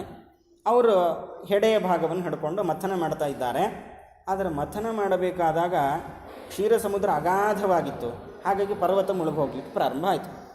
ಆ ಸಂದರ್ಭದಲ್ಲಿ ಪರಮಾತ್ಮ ಕೂರ್ಮಾವತಾರದಿಂದ ಬಂದು ಅಂದರೆ ತನ್ನ ಬೆನ್ನಿನ ಮೇಲೆ ಆ ಪರ್ವತವನ್ನು ಧಾರಣೆ ಮಾಡಿದ್ದಾನೆ. ಆದರೆ ಇಷ್ಟಕ್ಕೆ ನಿಲ್ಲಿಲ್ಲ. ಯಾವಾಗ ಪರಮಾತ್ಮನ ಬೆನ್ನಿನ ಮೇಲೆ ಪರ್ವತ ನಿಲ್ತೋ ಆ ಕ್ಷೀರ ಸಮುದ್ರ ಜಿಡ್ಡಿತ್ತಾದ್ರಿಂದ ಆ ಪರ್ವತ ಕಡಿಲಿಕ್ಕೆ ಹೋದಾಗ ಎಗರ್ತಾ ಇದೆ, ಮೇಲಕ್ಕೆ ಹಾರ್ತಾ ಇದೆ. ಹಾಗಾದರೆ ಅದು ಮೇಲೆ ಹಾರಬಾರದು ಅನ್ನೋ ಕಾರಣಕ್ಕೋಸ್ಕರ ಅಜಿತ ನಾಮಕನಾಗಿ ಪರಮಾತ್ಮ ಅವತಾರ ಮಾಡ್ತಾನೆ. ಹಾಗಾದರೆ ಇದು ಚಾಕ್ಷುಷ ಮನ್ವಂತರದಲ್ಲಿ ನಡೆದ ಪರಮಾತ್ಮನ ಇನ್ನೊಂದು ಅವತಾರ. ಅಜಿತ ರೂಪದಿಂದ ಪರಮಾತ್ಮ ತಾನು ಬರ್ತಾನೆ. ಆ ಅಜಿತ ರೂಪ ಪರಮಾತ್ಮ ಯಾವಾಗ ಮೇಲೆ ನಿಂತ ಆಗ ಪರ್ವತಕ್ಕೆ ತಡ್ಕೊಳ್ಳಿಕ್ಕಾಗಲಿಲ್ಲ. ಏಕೆ, ಕೆಳಗಡೆನೂ ಪರಮಾತ್ಮನ ಇದು ಶಕ್ತಿ, ಮೇಲಿಂದ ಶಕ್ತಿ, ಎರಡರ ಮಧ್ಯದಲ್ಲಿ ಅದು ಪುಡಿ ಪುಡಿ ಆಗಲಿಕ್ಕೆ ಪ್ರಾರಂಭ ಆಯಿತು. ಹಾಗಾಗಿ ಆ ಪರ್ವತ ಪುಡಿಯಾಗಬಾರದು ಅನ್ನೋ ಕಾರಣಕ್ಕೋಸ್ಕರ ಪರ್ವತದಲ್ಲೂ ಪರಮಾತ್ಮ ತಾನು ಸೇರಿಕೊಂಡ. ಯಾವಾಗ ಪರ್ವತದಲ್ಲಿ ಪರಮಾತ್ಮ ಸೇರಿದ್ದಾನೆ, ಆ ವಾಸುಕಿಗೆ ಅದನ್ನು ಎಳಿಲಿಕ್ಕಾಗ್ತಾ ಇಲ್ಲ, ದೇವತೆಗಳಿಗೆ ಆಗ್ತಾ ಇಲ್ಲ. ಹಾಗಾಗಿ ದೇವತೆಗಳಲ್ಲಿ ಆ ವಾಸುಕಿಯಲ್ಲಿ ಹೀಗೆ ಎಲ್ಲ ಕಡೆಯಲ್ಲೂ ಪರಮಾತ್ಮ ಅಜಿತ ರೂಪದಿಂದ ನಿಂತು ಅಮೃತ ಬರುವಂತೆ ತಾನು ಮಾಡ್ದ. ಮೊದಲಿಗೆ ಹಾಲಾಹಲ ವಿಷ ಬರುತ್ತೆ, ಅದನ್ನು ವಾಯುದೇವರ ಅನುಗ್ರಹದಿಂದ ರುದ್ರದೇವರು ಪಾನ ಮಾಡುತ್ತಾರೆ. ನೀಲಕಂಠ ಅನ್ನೋ ಹೆಸರನ್ನು ತಗೊಂಡು, ಅಂದರೆ ಮಹಾತ್ಮರು ಹೇಗಿರ್ತಾರೆ ಅಂದರೆ ತಮಗೆ ಕಷ್ಟವನ್ನು ಬಂದರೂ ಕೂಡ ಜಗತ್ತಿಗೆ ಹಿತ ಆಗಬೇಕು ಅಂತ ಬಯಸೋರು. ಅಂಥ ಮಹಾನುಭಾವರು ರುದ್ರದೇವರು. ಅದರಿಂದ ಸ್ವಲ್ಪ ಉಳಿದಿದ್ದು ಅಲ್ಲಲ್ಲಿ ಬಿದ್ದಿದ್ದರಿಂದ ಚೇಳು ಮುಂತಾದ ಪ್ರಾಣಿಗಳೆಲ್ಲ ಉತ್ಪತ್ತಿಯಾಯಿತು ಅಂತ ಭಾಗವತ ಉಲ್ಲೇಖ ಮಾಡುತ್ತೆ. ಇದಾದ ನಂತರದಲ್ಲಿ ಅದರಿಂದ ಒಂದೊಂದೇ ಅಪ್ಸರಾ ಸ್ತ್ರೀಯರು ಬಂದಿದ್ದಾರೆ, ಐರಾವತ ಬಂದಿದೆ, ಮಣಿಗಳ ಬಂದಿದೆ, ಜೊತೆಗೆ ಅದರಲ್ಲೇ ಚಂದ್ರ ಬಂದ ಆದಮೇಲೆ ಮಹಾಲಕ್ಷ್ಮಿ ತಾನು ಅವತಾರ ಮಾಡಿದ್ದಾಳೆ ಲಕ್ಷ್ಮೀ ರೂಪದಿಂದ, ರಮಾ ರೂಪದಿಂದ. ಅಲ್ಲಿರತಕ್ಕಂಥ ಎಲ್ಲರ ಸಭೆ ಸ್ವಯಂವರ ನಿರ್ಮಾಣ ಆಗಿದೆ. ಸಿಂಧುರಾಜ ಪರಮಾತ್ಮನಿಗೆ ಲಕ್ಷ್ಮೀದೇವಿಯನ್ನು ಕೊಟ್ಟು ಮದುವೆ ಮಾಡಿದ್ದಾನೆ. ಲಕ್ಷ್ಮಿ ಯಾವಾಗ ಬರ್ತಾ ಇದ್ದಾಳೆ ಆ ಸಂದರ್ಭದಲ್ಲಿ ತಾನು ಮಾಲೆ ಹಿಡ್ಕೊಂಡು ಬರ್ತಾ ಇದ್ದಾಳೆ. ಯಾರ ಕೊರಳಿಗೆ ಹಾಕಬೇಕು ಅಂತ. ಹಾಗಾದರೆ ಯಾರೇ ಕೊರಳಿಗೆ ಹಾಕಬೇಕು ಅಂತಂದರೆ ಆ ಲಕ್ಷ್ಮೀದೇವಿ ಯೋಚನೆ ಮಾಡೋದು, ಇವರು ಯಾರು ಬೇಡ ನನಗೆ, ಒಂದೊಂದು ಗುಣಗಳು ಇದ್ದಾವು ಇವರಲ್ಲಿ, ಸಂದಣಿಸಿಬೇಕೋ ಬಹುದೋಷ, ಕುಂದೆಳ್ಳಿಷ್ಟಿಲ್ಲದ ಮುಕುಂದನೆ ತನಗೆಂದು ಇಂದಿರೇ ಪತಿಯ ನೆನೆದಾಳು. ರಾಜರ ವರ್ಣನೆ ಮಾಡಿರ್ತಕ್ಕಂಥದ್ದು.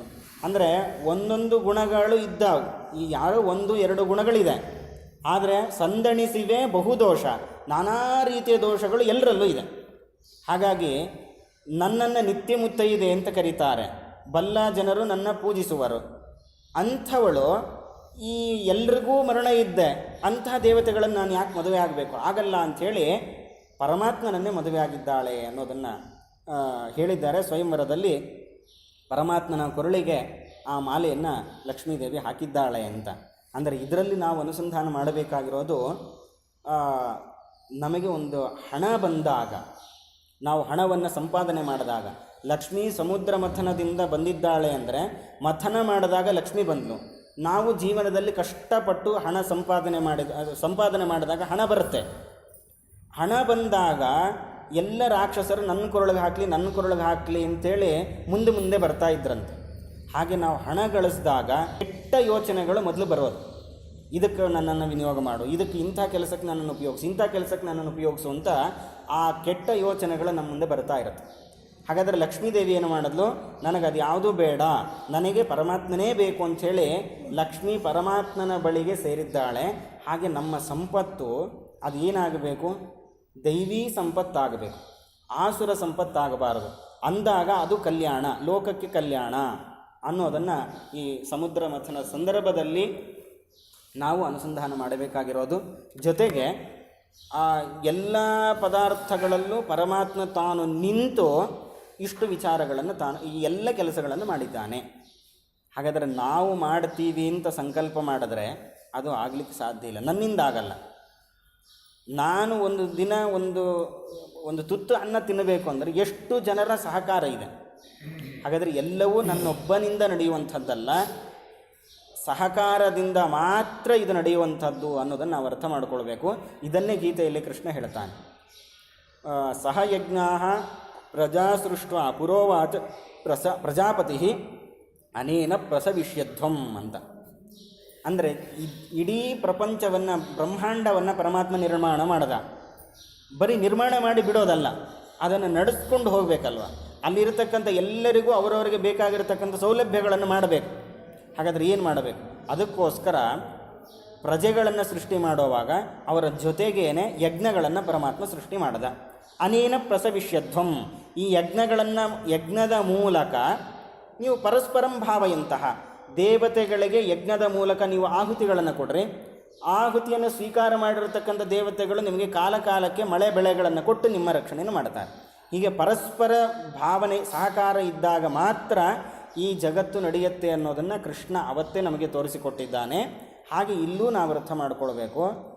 ನಾವು ಅಮೃತ ಮಥನ ಮಾಡ್ತೀವಿ ಅಂತ ದೇವತೆಗಳು ಅಂದ್ಕೊಂಡ್ರು, ದೈತ್ಯರು ಅಂದ್ಕೊಂಡ್ರು.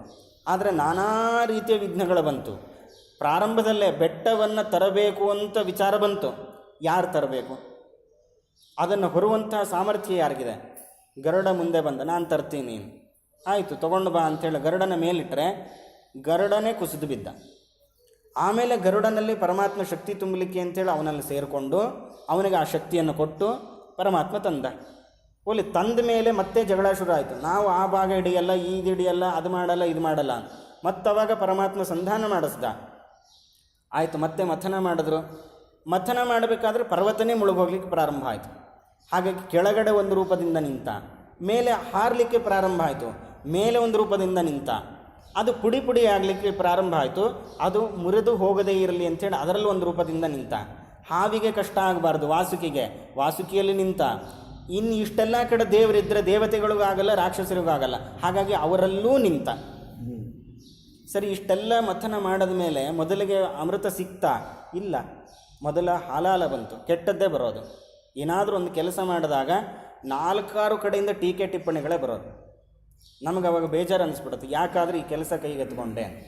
ಅದನ್ನು ಅಲ್ಲಿಗೆ ಕೆಲವರು ಬಿಡೋರಿದ್ದಾರೆ. ಆದರೆ ಅದನ್ನು ಮತ್ತೆ ಮುಂದುವರಿಸ್ಕೊಂಡು ಹೋದಾಗ ಅದರಲ್ಲಿ ಬೇರೆ ಬೇರೆ ರೀತಿದು ಎಲ್ಲ ಬಂತು. ಲಕ್ಷ್ಮೀದೇವಿ ಬಂದಿದ್ದಾಳೆ, ಹಣ ಬರುತ್ತೆ, ಕೀರ್ತಿ, ಯಶಸ್ಸು, ಐಷಾರಾಮಿ ಜೀವನ, ಇದೆಲ್ಲ ಬರುತ್ತೆ. ಆದರೆ ಇದೆಲ್ಲ ಯಾರಿಗೆ ಸಮರ್ಪಣೆ ಮಾಡಬೇಕು? ದೇವರಿಗೆ ಸಮರ್ಪಣೆ ಮಾಡಬೇಕು. ನಾವು ಗಳಿಸಿದ್ದೇನೇನಿದೆ ಅದು ದೇವರಿಗೆ ಸಮರ್ಪಣೆ ಮಾಡಿದಾಗ ನಮ್ಮ ಜೀವನವು ಒಂದು ಯಜ್ಞ, ನಮ್ಮ ಜೀವನದಲ್ಲಿ ಅಮೃತ ಪ್ರಾಪ್ತಿಯಾಗತ್ತೆ. ಹಾಗಾಗಿ ಕೊನೆಗೆ ಅಮೃತ ಬಂತು. ಅಮೃತ ಬರಬೇಕಾದಾಗ ಯಾರು ತಗೊಂಡು ಬಂದರು? ಧನ್ವಂತರಿ ರೂಪದಿಂದ ಪರಮಾತ್ಮ ತಾನು ಪ್ರಾದುರ್ಭೂತನಾಗ್ತಾನೆ. ಬರಬೇಕಾದ್ರೆ ಆನಂದಾಶ್ರುಗಳ ಪರಮಾತ್ಮನ ಕಣ್ಣಿಂದ ಬೀಳ್ತಾ ಇದೆ. ಆ ಅಮೃತ ಕಲಶವನ್ನು ಧಾರಣೆ ಮಾಡಿದ್ದಾನೆ. ಆ ಪರಮಾತ್ಮನ ಆನಂದಾಶ್ರು ಆ ಅಮೃತದಲ್ಲಿ ಬಿದ್ದು ಒಂದು ಹನಿ ಕೆಳಗೆ ಬಿತ್ತು. ಅದನ್ನೇ ತುಳಸಿ ಅಂತ ಕರೀತಾರೆ. ತುಳಸಿ ಅಮೃತ ಜನ್ಮಾಸಿ ಅಂತ. ಅಂದರೆ ಅಮೃತದಿಂದ ಬಂದದ್ದು ತುಳಸಿ. ಯಾಕೆ? ಪರಮಾತ್ಮನ ಕಣ್ಣೀರು ಅಂದರೆ ಆನಂದ ಭಾಷ್ಪ ಒಂದು ಹನಿ ಆ ಅಮೃತದ ಕಲಶದಲ್ಲಿ ಬಿತ್ತು. ಒಂದು ಹನಿ ಬಿದ್ದಾಗ ಮತ್ತೆ ಅದು ಚಿಮ್ಮತ್ತಲ್ಲ, ಆ ಚಿಮ್ಮಿ ಕೆಳಗೆ ಬಿದ್ದಿದ್ದೇನಿದೆ ಅದು ತುಳಸಿಯಾಗಿದೆ ಅಂತ. ಹೀಗೆ ತುಳಸಿಯ ಪ್ರಾದುರ್ಭಾವವೂ ಇಲ್ಲಾಗಿದೆ. ಲಕ್ಷ್ಮೀದೇವಿ ಬಂದಿದ್ದಾಳೆ, ಅಮೃತ ಬಂತು, ಪರಮಾತ್ಮ ತಗೊಂಡು ಬಂದಿದ್ದಾನೆ. ದೈತ್ಯರು ಇದನ್ನೇ ಕಾಯ್ತಾ ಇದ್ದರು. ಅದನ್ನು ಅಪಹರಣ ಮಾಡಿಕೊಂಡು ಹೋದರು. ಪರಮಾತ್ಮ ಸುಮ್ಮನೆ ಇದ್ದ. ಯಾಕೆ? ಇವರ ಸ್ವಭಾವ ಏನು ಅನ್ನೋದು ತೋರಿಸ್ಲಿಕ್ಕೆ. ಇಬ್ಬರೂ ಒಪ್ಪಂದ ಮಾಡ್ಕೊಂಡಿದ್ರು, ಇಬ್ಬರು ಸಮ ಹಂಚ್ಕೊಳ್ಬೇಕು ಅಂತ. ಆದರೆ ದೈತ್ಯರೇನು ಮಾಡಿದ್ರು? ಅದನ್ನು ಮುರಿದ್ರು. ಆ ಒಪ್ಪಂದವನ್ನು ಮುರಿದಿದ್ದಾರೆ. ಕೆಟ್ಟ ದಾರಿಯಲ್ಲಿ ಹೋಗಿ ಆ ಅಮೃತವನ್ನು ಅಪಹರಣ ಮಾಡಿ ನಾವೇ ಗೆಲ್ಲಬೇಕು ಅನ್ನೋ ಒಂದು ಕೆಟ್ಟ ದುರುದ್ದೇಶದಿಂದ ಅಪಹರಣ ಮಾಡಿದ್ದಾರೆ. ಆದರೆ ಏನು ಮಾಡಬೇಕು? ಮತ್ತೆ ದೇವತೆಗಳಿಗೆ ಏನೂ ಸಿಗಲಿಲ್ಲ. ಹಾಗಾದರೆ ನಾವು ಅಂದುಕೊಂಡಿದ್ದು ಕೆಲವೊಂದು ಸಲ ಸಿಗತ್ತೆ, ಆದರೆ ನಾವು ಅದನ್ನು ಅನುಭವಿಸುವಂಥ ಹಣೆ ಬರ ಇರಬೇಕು. ಅಮೃತ ಬಂದಿದೆ, ಇನ್ನೇನು ಅದನ್ನು ಪಾನ ಮಾಡಬೇಕು ಅನ್ನೋವಾಗ ದುಷ್ಟರು ಬಂದು ಅಪಹರಣ ಮಾಡಿದ್ದಾರೆ. ಹಾಗಾಗಿ ಪರಮಾತ್ಮನನ್ನು ನಂಬಿದ್ದರೆ ಅದು ಮತ್ತೆ ನಮಗೆ ಸಿಗತ್ತೆ ಎನ್ನಲಿಕ್ಕೆ ಪರಮಾತ್ಮ ಮೋಹಿನಿ ಅವತಾರವನ್ನು ತಾಳಿ ಅವರಿಗೆ ಮೋಹವನ್ನು ಉಂಟು ಮಾಡಿದ್ದಾನೆ. ಆ ಅಮೃತದ ಕಲಶವನ್ನು ಮೋಹಿನಿ ರೂಪದ ಕೈಯಲ್ಲಿ ಕೊಟ್ಟಿದ್ದಾರೆ.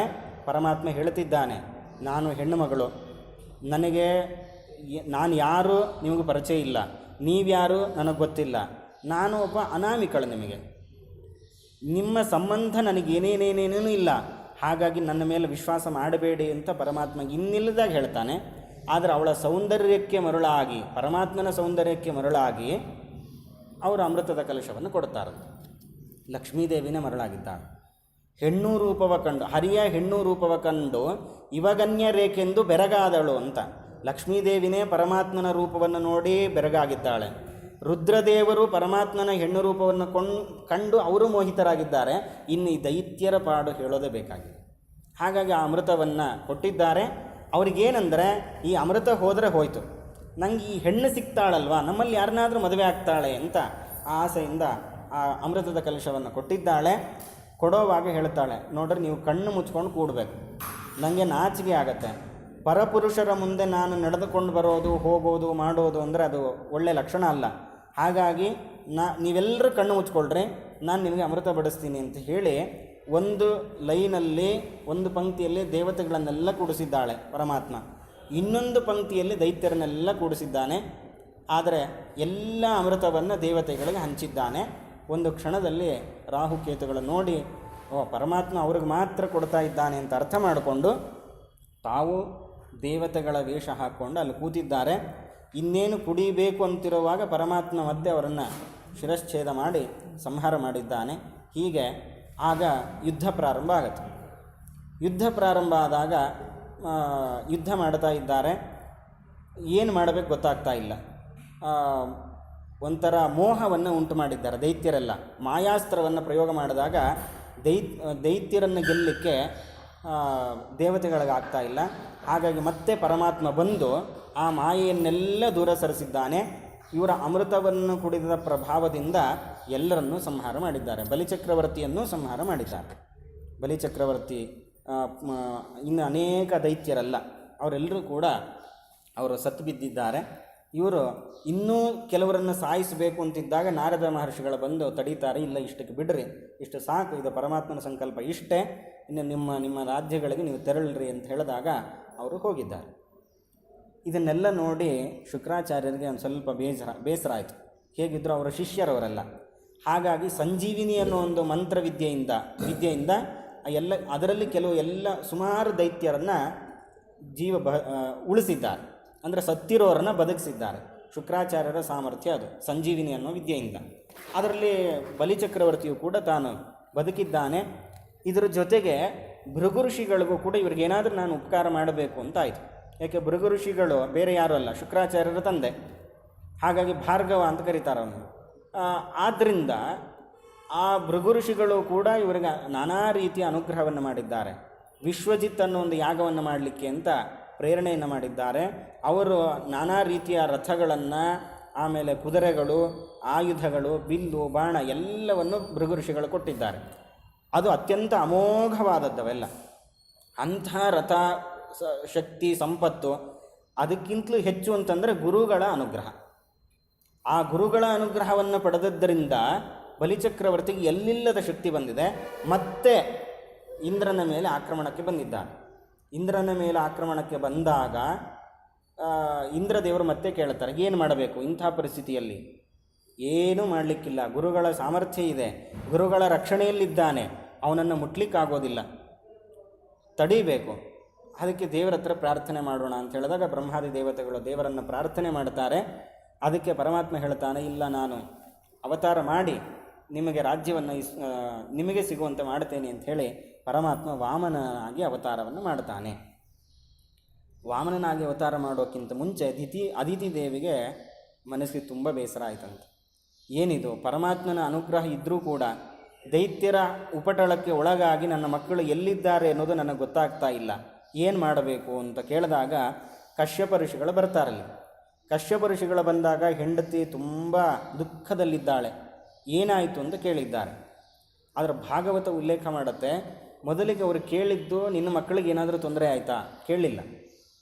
ನಿನ್ನ ಅನುಷ್ಠಾನಕ್ಕೆ ಏನಾದರೂ ತೊಂದರೆ ಆಯಿತಾ, ಅಥವಾ ಯಾರಾದರೂ ಬ್ರಾಹ್ಮಣರಿಗೆ ತೊಂದರೆಯಾಗಿದೆಯಾ, ನೀನೇನಾದರೂ ಅತಿಥಿ ಸತ್ಕಾರ ಮಾಡೋದರಲ್ಲಿ ತೊಂದರೆಯಾಗಿದೆಯಾ, ಅಥವಾ ನೀನೇನಾದರೂ ಅಗ್ನಿ ಸೇವೆ ಮಾಡುವಾಗ ಅದರಲ್ಲಿ ಏನಾದರೂ ಯಜ್ಞ ಯಾಗಾದಿಗಳಿಗೆ ಏನಾದರೂ ತೊಂದರೆ ಆಯಿತಾ, ಅಥವಾ ಲೋಕಕ್ಕೇನಾದರೂ ತೊಂದರೆ ಆಗಿದೆಯಾ?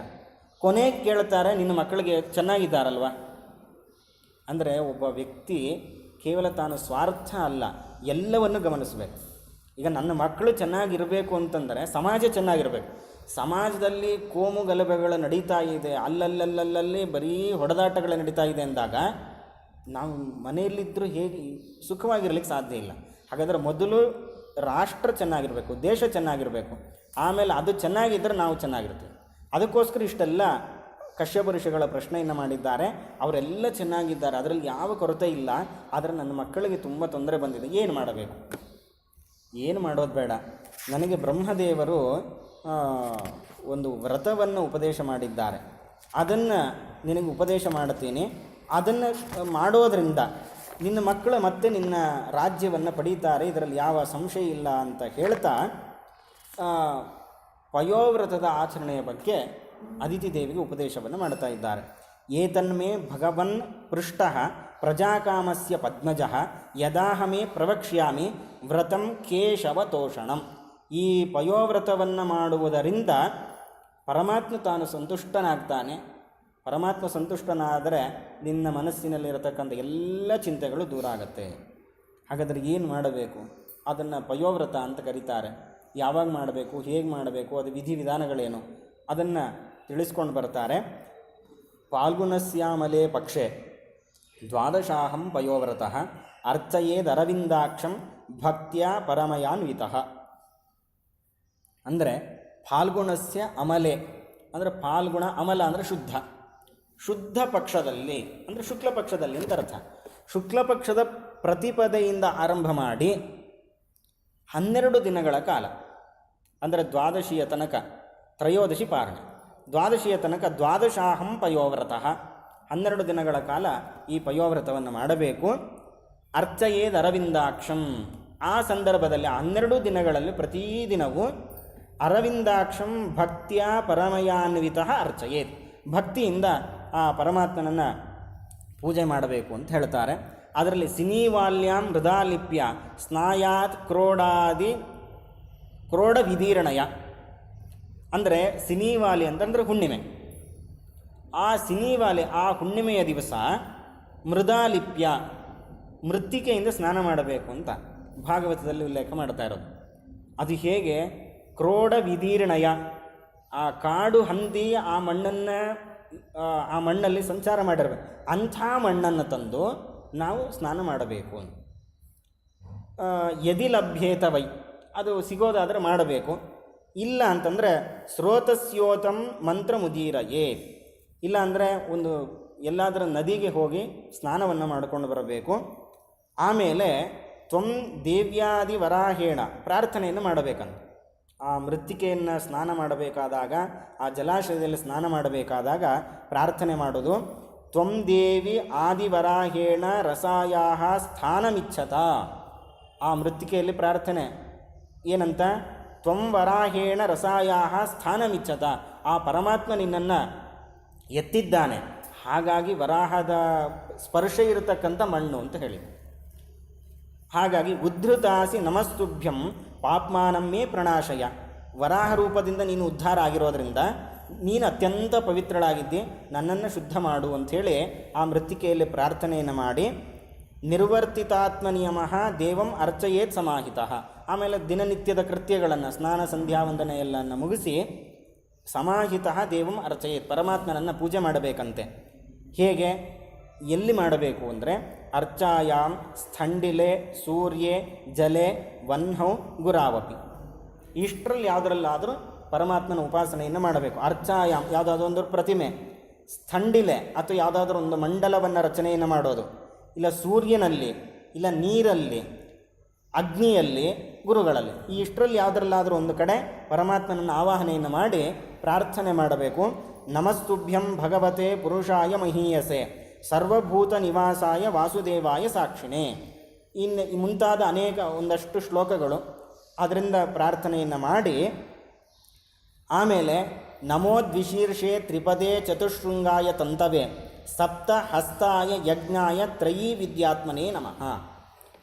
ವೇದ ಮಂತ್ರ ಒಂದಿದೆ, ಚತ್ವಾರಿ ಶೃಂಗಾತ್ರಯೋ ಅಸ್ಯ ಪಾದಾದ್ವೇ ಶೀರ್ಷೆ. ಅದೇ ಮಂತ್ರದ ಅಭಿಪ್ರಾಯವನ್ನು ನಮಗೆ ತಿಳಿಸಿಕೊಡ್ತಾ ಇರೋದು. ನಮೋದ್ವಿಶೀರ್ಷೆ, 2 ತಲೆ ಇದೆ. ದ್ವಿಶೀರ್ಷೆ 2 ತಲೆ, ಆಮೇಲೆ 4 ಚತುಶೃಂಗಾಯ ತಂತವೆ. ಚತುಶೃಂಗ 4 ಕೋಡುಗಳಿದೆ. ಯಾವುದು ಚತುಶೃಂಗ ಅಂತಂದರೆ ಚತ್ವಾರಿ ಶೃಂಗ ವೇದಾಸ್ತು, 4 ವೇದಗಳೇ ಆ ಪರಮಾತ್ಮನ ಕೋಡುಗಳು. ಆಮೇಲೆ ವಿಶೇಷ ತ್ರಿಪದೆ, 3 ಪಾದ ಇದೆ.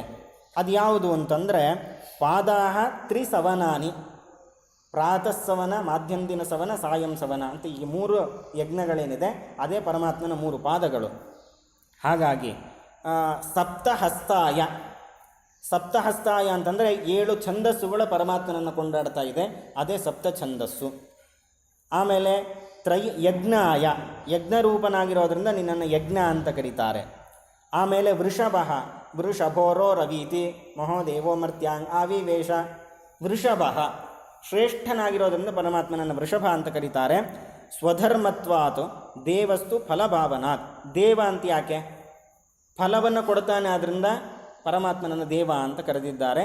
ಹೀಗೆ ಅಂತಹ ಪರಮಾತ್ಮನನ್ನು ಉಪಾಸನೆಯನ್ನು ಮಾಡಿ ಪರಮಾತ್ಮನನ್ನು ಒಂದು ಪ್ರತಿಮೆಯಲ್ಲಿ ಈ ಮಂತ್ರಗಳಿಂದ ಆವಾಹನೆಯನ್ನು ಮಾಡಿ ಷೋಡಶೋಪಚಾರ ಪೂಜಾದಿಗಳನ್ನೆಲ್ಲ ಮಾಡಬೇಕು ಅಂತ ಹೇಳ್ತಾರೆ.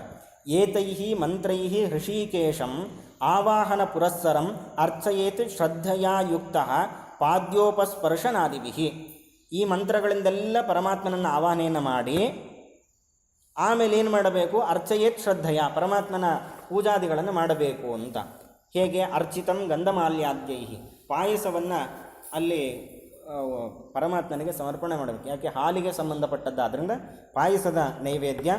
ಗಂಧ ಧೂಪಾದಿಭಿಷ್ಟಾರ್ಚೇತು ದ್ವಾದಶಾಕ್ಷರ ವಿದ್ಯೆಯ, ಅಂದರೆ ವಾಸುದೇವ ದ್ವಾದಶಾಕ್ಷರ ಮಂತ್ರದಿಂದ ಪ್ರತಿನಿತ್ಯ ಅದನ್ನು ಪಾರಾಯಣ ಮಾಡ್ತಾ ಪರಮಾತ್ಮನಿಗೆ ಅರ್ಚನೆಯನ್ನು ಮಾಡಬೇಕು. ಜೊತೆಗೆ ಶ್ರುತಂ ಪಯಸಿ ನೈವೇದ್ಯಂ ಶಾಲ್ಯನ್ನಂ ವಿಭವೇ ಸತಿ, ಹಾಲಿಂದ ಮಾಡಿರತಕ್ಕಂಥ ಪದಾರ್ಥಗಳನ್ನು ದೇವರಿಗೆ ಸಮರ್ಪಣೆ ಮಾಡಬೇಕು.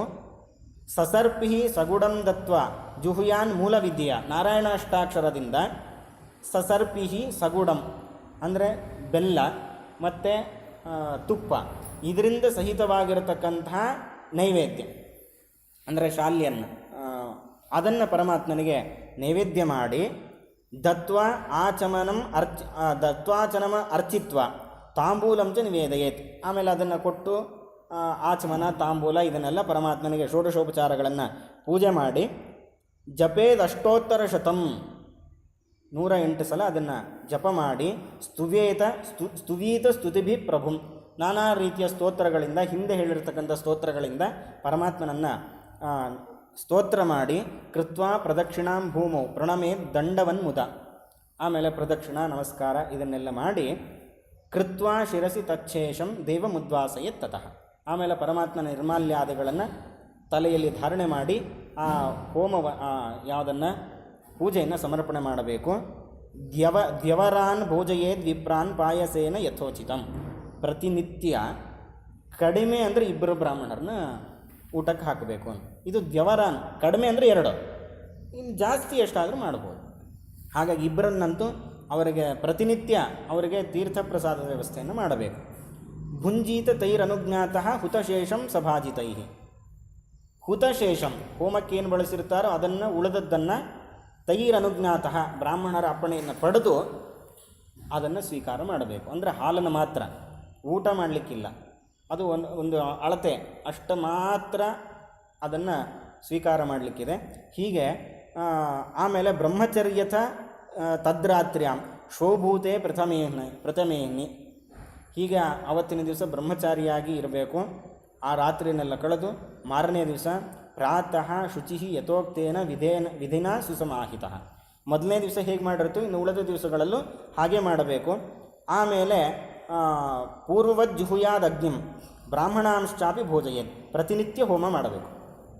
ಅಂದರೆ ಒಂದು ದಿವಸ ಹೋಮ ಮಾಡಿಬಿಡೋದಲ್ಲ, ಪ್ರತಿನಿತ್ಯ ಪರಮಾತ್ಮನಿಗೆ ನಾರಾಯಣ ಅಷ್ಟಾಕ್ಷರದಿಂದ ದ್ವಾದಶಾಕ್ಷರದಿಂದ ಪಾಯಸದ ಆಹುತಿಯನ್ನು ಹಾಕಬೇಕು. ಪಾಯಸದ ಆಹುತಿ ಬ್ರಾಹ್ಮಣರ ಭೋಜನ. ಇದು ಪ್ರತಿನಿತ್ಯ ಹೀಗೆ ಮಾಡ್ತಾ ಇರಬೇಕು ಅಂತ ಹೇಳ್ತಾ, ಆ ಸಂದರ್ಭದಲ್ಲಿ ನಮ್ಮ ಹೇಗಿರಬೇಕು ಮನಸ್ಥಿತಿ ಅಂದರೆ ಬ್ರಹ್ಮಚರ್ಯಂ ಅಧಸ್ವಾಪಂ ಸ್ನಾನಂ ತ್ರಿಶವನಂ ಚರೇತ್ ವರ್ಜಯೇದ್ ಅಸದಾಲಾಪಂ ಭೋಗಾನ್ ಉಚ್ಚಾವಚಾನ್ ಸ್ಥಥ.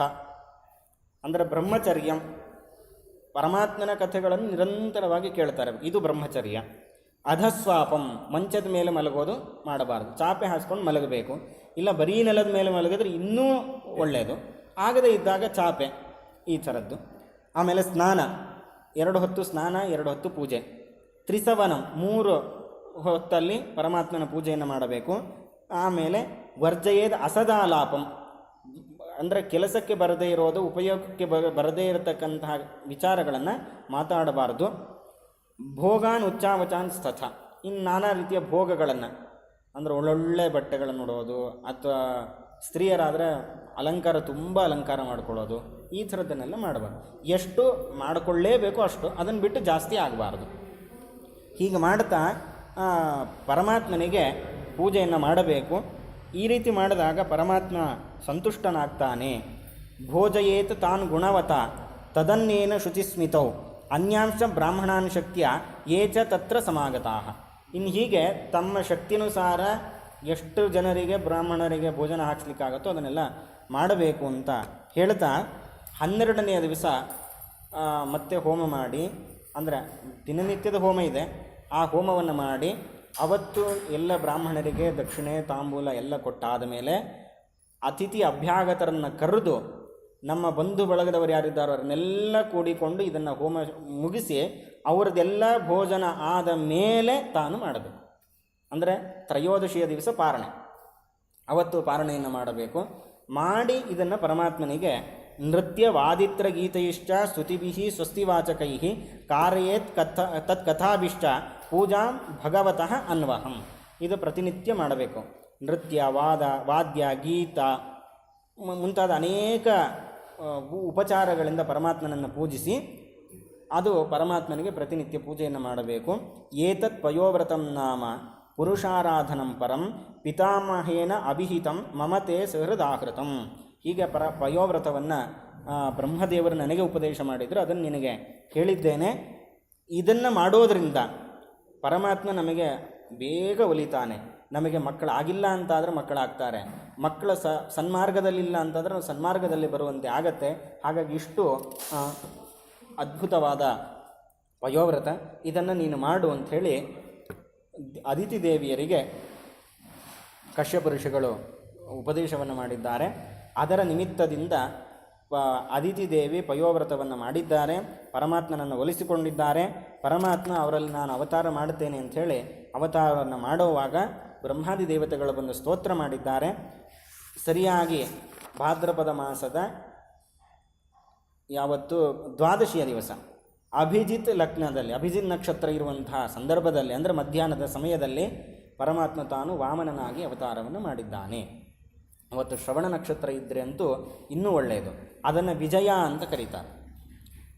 ಭಾದ್ರಪದ ಮಾಸದ ಅದು ಸಿಂಹರಾಶಿಯಲ್ಲಿ ಸೂರ್ಯ ಇರಬೇಕು, ಚಂದ್ರ ಶ್ರವಣ ನಕ್ಷತ್ರದಲ್ಲಿರಬೇಕು, ಭಾದ್ರಪದ ಮಾಸದ ದ್ವಾದಶಿ ಆಗಿರಬೇಕು. ಮಧ್ಯಾಹ್ನದಲ್ಲಿ ಅಭಿಜಿತ್ ನಕ್ಷತ್ರ ಇತ್ತು ಅಂತಾದರೆ ಅದನ್ನು ವಿಜಯ ಅಂತ ಕರೀತಾರೆ. ಹೇಗೆ ಕೃಷ್ಣ ಜಯಂತಿ ಕೃಷ್ಣಾಷ್ಟಮಿ ವ್ಯತ್ಯಾಸ ಇದೆಯೋ ಹಾಗೆ ದಧಿವಾಮನ ಜಯಂತಿ ಅದು ವಿಜಯ ಅಂತ ಕರೆಸ್ಕೊಳ್ಳೋದು ಈ ಸಂದರ್ಭದಲ್ಲಿ. ಹಾಗಾಗಿ ಅಂಥ ವಿಜಯ ಅನ್ನತಕ್ಕಂತಹ ಆ ಒಂದು ಪುಣ್ಯತಮವಾಗಿರತಕ್ಕಂಥ ಪರ್ವಕಾಲದಲ್ಲಿ ಪರಮಾತ್ಮ ಅವತಾರವನ್ನು ಮಾಡಿದ್ದಾನೆ. ದ್ವಾದಶಿಯಲ್ಲಿ ಹುಟ್ಟೋವಾಗಲೇ ವಟುವಾಗಿ ಹುಟ್ಟಿದ್ದಾನೆ. ಉಪನಯನ ಕ್ಷಣದಲ್ಲೇ ಮಾಡಿದ್ದಾರೆ. ಎಲ್ಲ ದೇವತೆಗಳು ತಮಗೆ ಯೋಗ್ಯವಾಗಿರತಕ್ಕಂಥ ಬ್ರಹ್ಮಚಾರಿಗೆ ಬೇಕಾಗಿರತಕ್ಕಂಥ ಅನೇಕ ಏನೇನು ಕೊಡಬೇಕು ಅದನ್ನೆಲ್ಲ ಕೊಟ್ಟಿದ್ದಾರೆ. ಒಬ್ಬರು ಜನಿವಾರ ಕೊಟ್ಟಿದ್ದಾರೆ, ಒಬ್ಬರು ಕಮಂಡಲು, ಒಬ್ಬರು ಕೃಷ್ಣಾಜಿನ, ಒಬ್ಬರು ಮೇಖಲ, ಒಬ್ಬರು ಆಸನ, ಒಬ್ಬರು ದಂಡ, ಒಬ್ಬರು ಛತ್ರಿ, ಹೀಗೆ ಒಬ್ಬೊಬ್ಬರು ಒಂದೊಂದು ಕೊಟ್ಟಿದ್ದಾರೆ. ಹೀಗೆ ಪರಮಾತ್ಮ ತಾನು ಇದನ್ನೆಲ್ಲ ತಗೊಂಡು ಸ್ವೀಕಾರ ಮಾಡಿ ಇವನ ಆಶ್ರಮಕ್ಕೆ ಬಂದಿದ್ದಾನೆ. ಯಾರು? ಬಲಿಚಕ್ರವರ್ತಿ ಯಾವ ಯಾಗವನ್ನು ಮಾಡ್ತಾ ಇದ್ದ, ವಿಶ್ವಜಿತ್ ಯಾಗ ಅಂತ. ಭೃಗು ಋಷಿಗಳ ಅಧ್ಯಕ್ಷತೆಯಲ್ಲಿ ಶುಕ್ರಾಚಾರ್ಯರು ಅವರ ಮೇಲ್ವಿಚಾರಣೆಯನ್ನು ಮಾಡ್ತಾ ಇದ್ದಾರೆ. ಅಂತಹ ಯಾಗದ ಸ್ಥಳಕ್ಕೆ ವಾಮನ ತಾನು ಬಂದಿದ್ದಾನೆ. ಬರೋವಾಗ ಅಲ್ಲೆಲ್ಲರಿಗೂ ಆಶ್ಚರ್ಯ ಆಗ್ತಾ ಇದೆ. ಅತ್ಯಂತ ತುಂಬ ಚಿಕ್ಕ ರೂಪ, ಯಾವುದೋ ಒಂದು ಚಿಕ್ಕ ಎಲೆಯಲ್ಲಿ ತೇಲಿಕೊಂಡು ಬರ್ತಾನೆ ಅಂತ ಹೇಳ್ತಾರೆ. ಹಾಗೆ ಅಂತು ಚಿಕ್ಕ ರೂಪದಲ್ಲಿ ಬಂದಿದ್ದರಿಂದ ಅವರಿಗೆ ಆಶ್ಚರ್ಯ ಉಂಟು ಮಾಡಿದೆ. ಅಲ್ಲಿರತಕ್ಕಂಥ ಎಲ್ರಿಗೂ ಆಶ್ಚರ್ಯ. ಆಗಲೇ ತಾನು ಪರಮಾತ್ಮ ತೋರಿಸಿಕೊಟ್ಟಿದ್ದಾನೆ, ನಾನು ಇಷ್ಟರಲ್ಲಿ ಬರ್ತಿದ್ದೀನಿ ಅಂದರೆ ನನ್ನ ಸಾಮರ್ಥ್ಯ ಅದು ಇನ್ನು ನೀವು ಅರ್ಥ ಮಾಡಿಕೊಳ್ಳ್ರಿ, ಯಾರಿಗೋಸ್ಕರ ಬರ್ತಿದ್ದೀನಿ ಬಿಟ್ಟಿದ್ದೀನಿ ಅನ್ನೋ ಸೂಚನೆ ಕೊಟ್ಟಿದ್ದಾನೆ. ಆದರೆ ಬಲಿಚಕ್ರವರ್ತಿಗೆ ಆ ಸಂದರ್ಭದಲ್ಲಿ ಅರ್ಥ ಆಗಲಿಲ್ಲ. ಆದರೆ ಶುಕ್ರಾಚಾರ್ಯರಿಗೆ ಅರ್ಥ ಆಯಿತು. ದೇವರು ನಮಗೆ ಸೂಚನೆಗಳನ್ನು ಕೊಡ್ತಾನೆ. ಸ್ವಲ್ಪ ವಯಸ್ಸಾಗ್ತಿದ್ದಂತೆ ಕೂತ್ರೆ ಹೇಳಲಿಕ್ಕಾಗಲ್ಲ, ಎದ್ರೆ ಕೂಡಲಿಕ್ಕಾಗಲ್ಲ, ನಾವು ಅರ್ಥ ಮಾಡ್ಕೊಳ್ಬೇಕು. ಹಾಗಾದರೆ ನಾವು ಜೀವನದ ಕೊನೆಯ ಘಟ್ಟದಲ್ಲಿದ್ದೇವೆ. ಕಣ್ಣು ಕಾಣಿಸಿಲ್ಲ, ಆಪ್ರೇಷನ್ ಮಾಡಿಸ್ಕೊಳ್ತೀವಿ.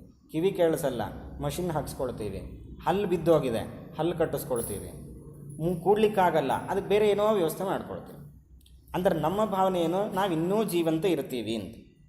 ಕೊನೆಗಾಲ ಬಂದಿದೆ, ಅದಕ್ಕೇನಾದರೂ ಮಾಡಬೇಕು, ಸಿದ್ಧತೆ ಮಾಡಿಕೊಳ್ಬೇಕು, ಯಾವುದೂ ಇಲ್ಲ. ಬಿಳಿ ಕೂದಲು ಬಂದರೆ ಅದಕ್ಕೆ ಡೈ ಹಾಕ್ಕೊಳ್ತೀವಿ. ಈ ಥರದ್ದೆಲ್ಲ ನಮ್ಮದು ನಡೀತಾ ಇದೆ. ಅಂದರೆ ಪ್ರತಿಯೊಂದು ಹಂತದಲ್ಲೂ ದೇವರು ನಮಗೆ ಸೂಚನೆ ಕೊಡ್ತಾನೆ. ಯಾರ ಮೂಲಕವಾದರೂ ಆ ಸೂಚನೆ ನಮಗೆ ಕೊಡ್ತಾನೆ. ಹಾಗೆ ಇಲ್ಲಿ ವಾಮನ ಪರಮಾತ್ಮನು ಕೂಡ ಸೂಚನೆಯನ್ನು ಕೊಟ್ಟಿದ್ದಾನೆ. ಬಂದಾಗ ಅತಿಥಿ ಬಂದಿದ್ದಾನೆ ಅಂಥೇಳಿ ಬಲಿಚಕ್ರವರ್ತಿ ನಾನಾ ರೀತಿಯ ಸತ್ಕಾರಗಳನ್ನು ಮಾಡ್ತಾ ಇದ್ದಾನೆ.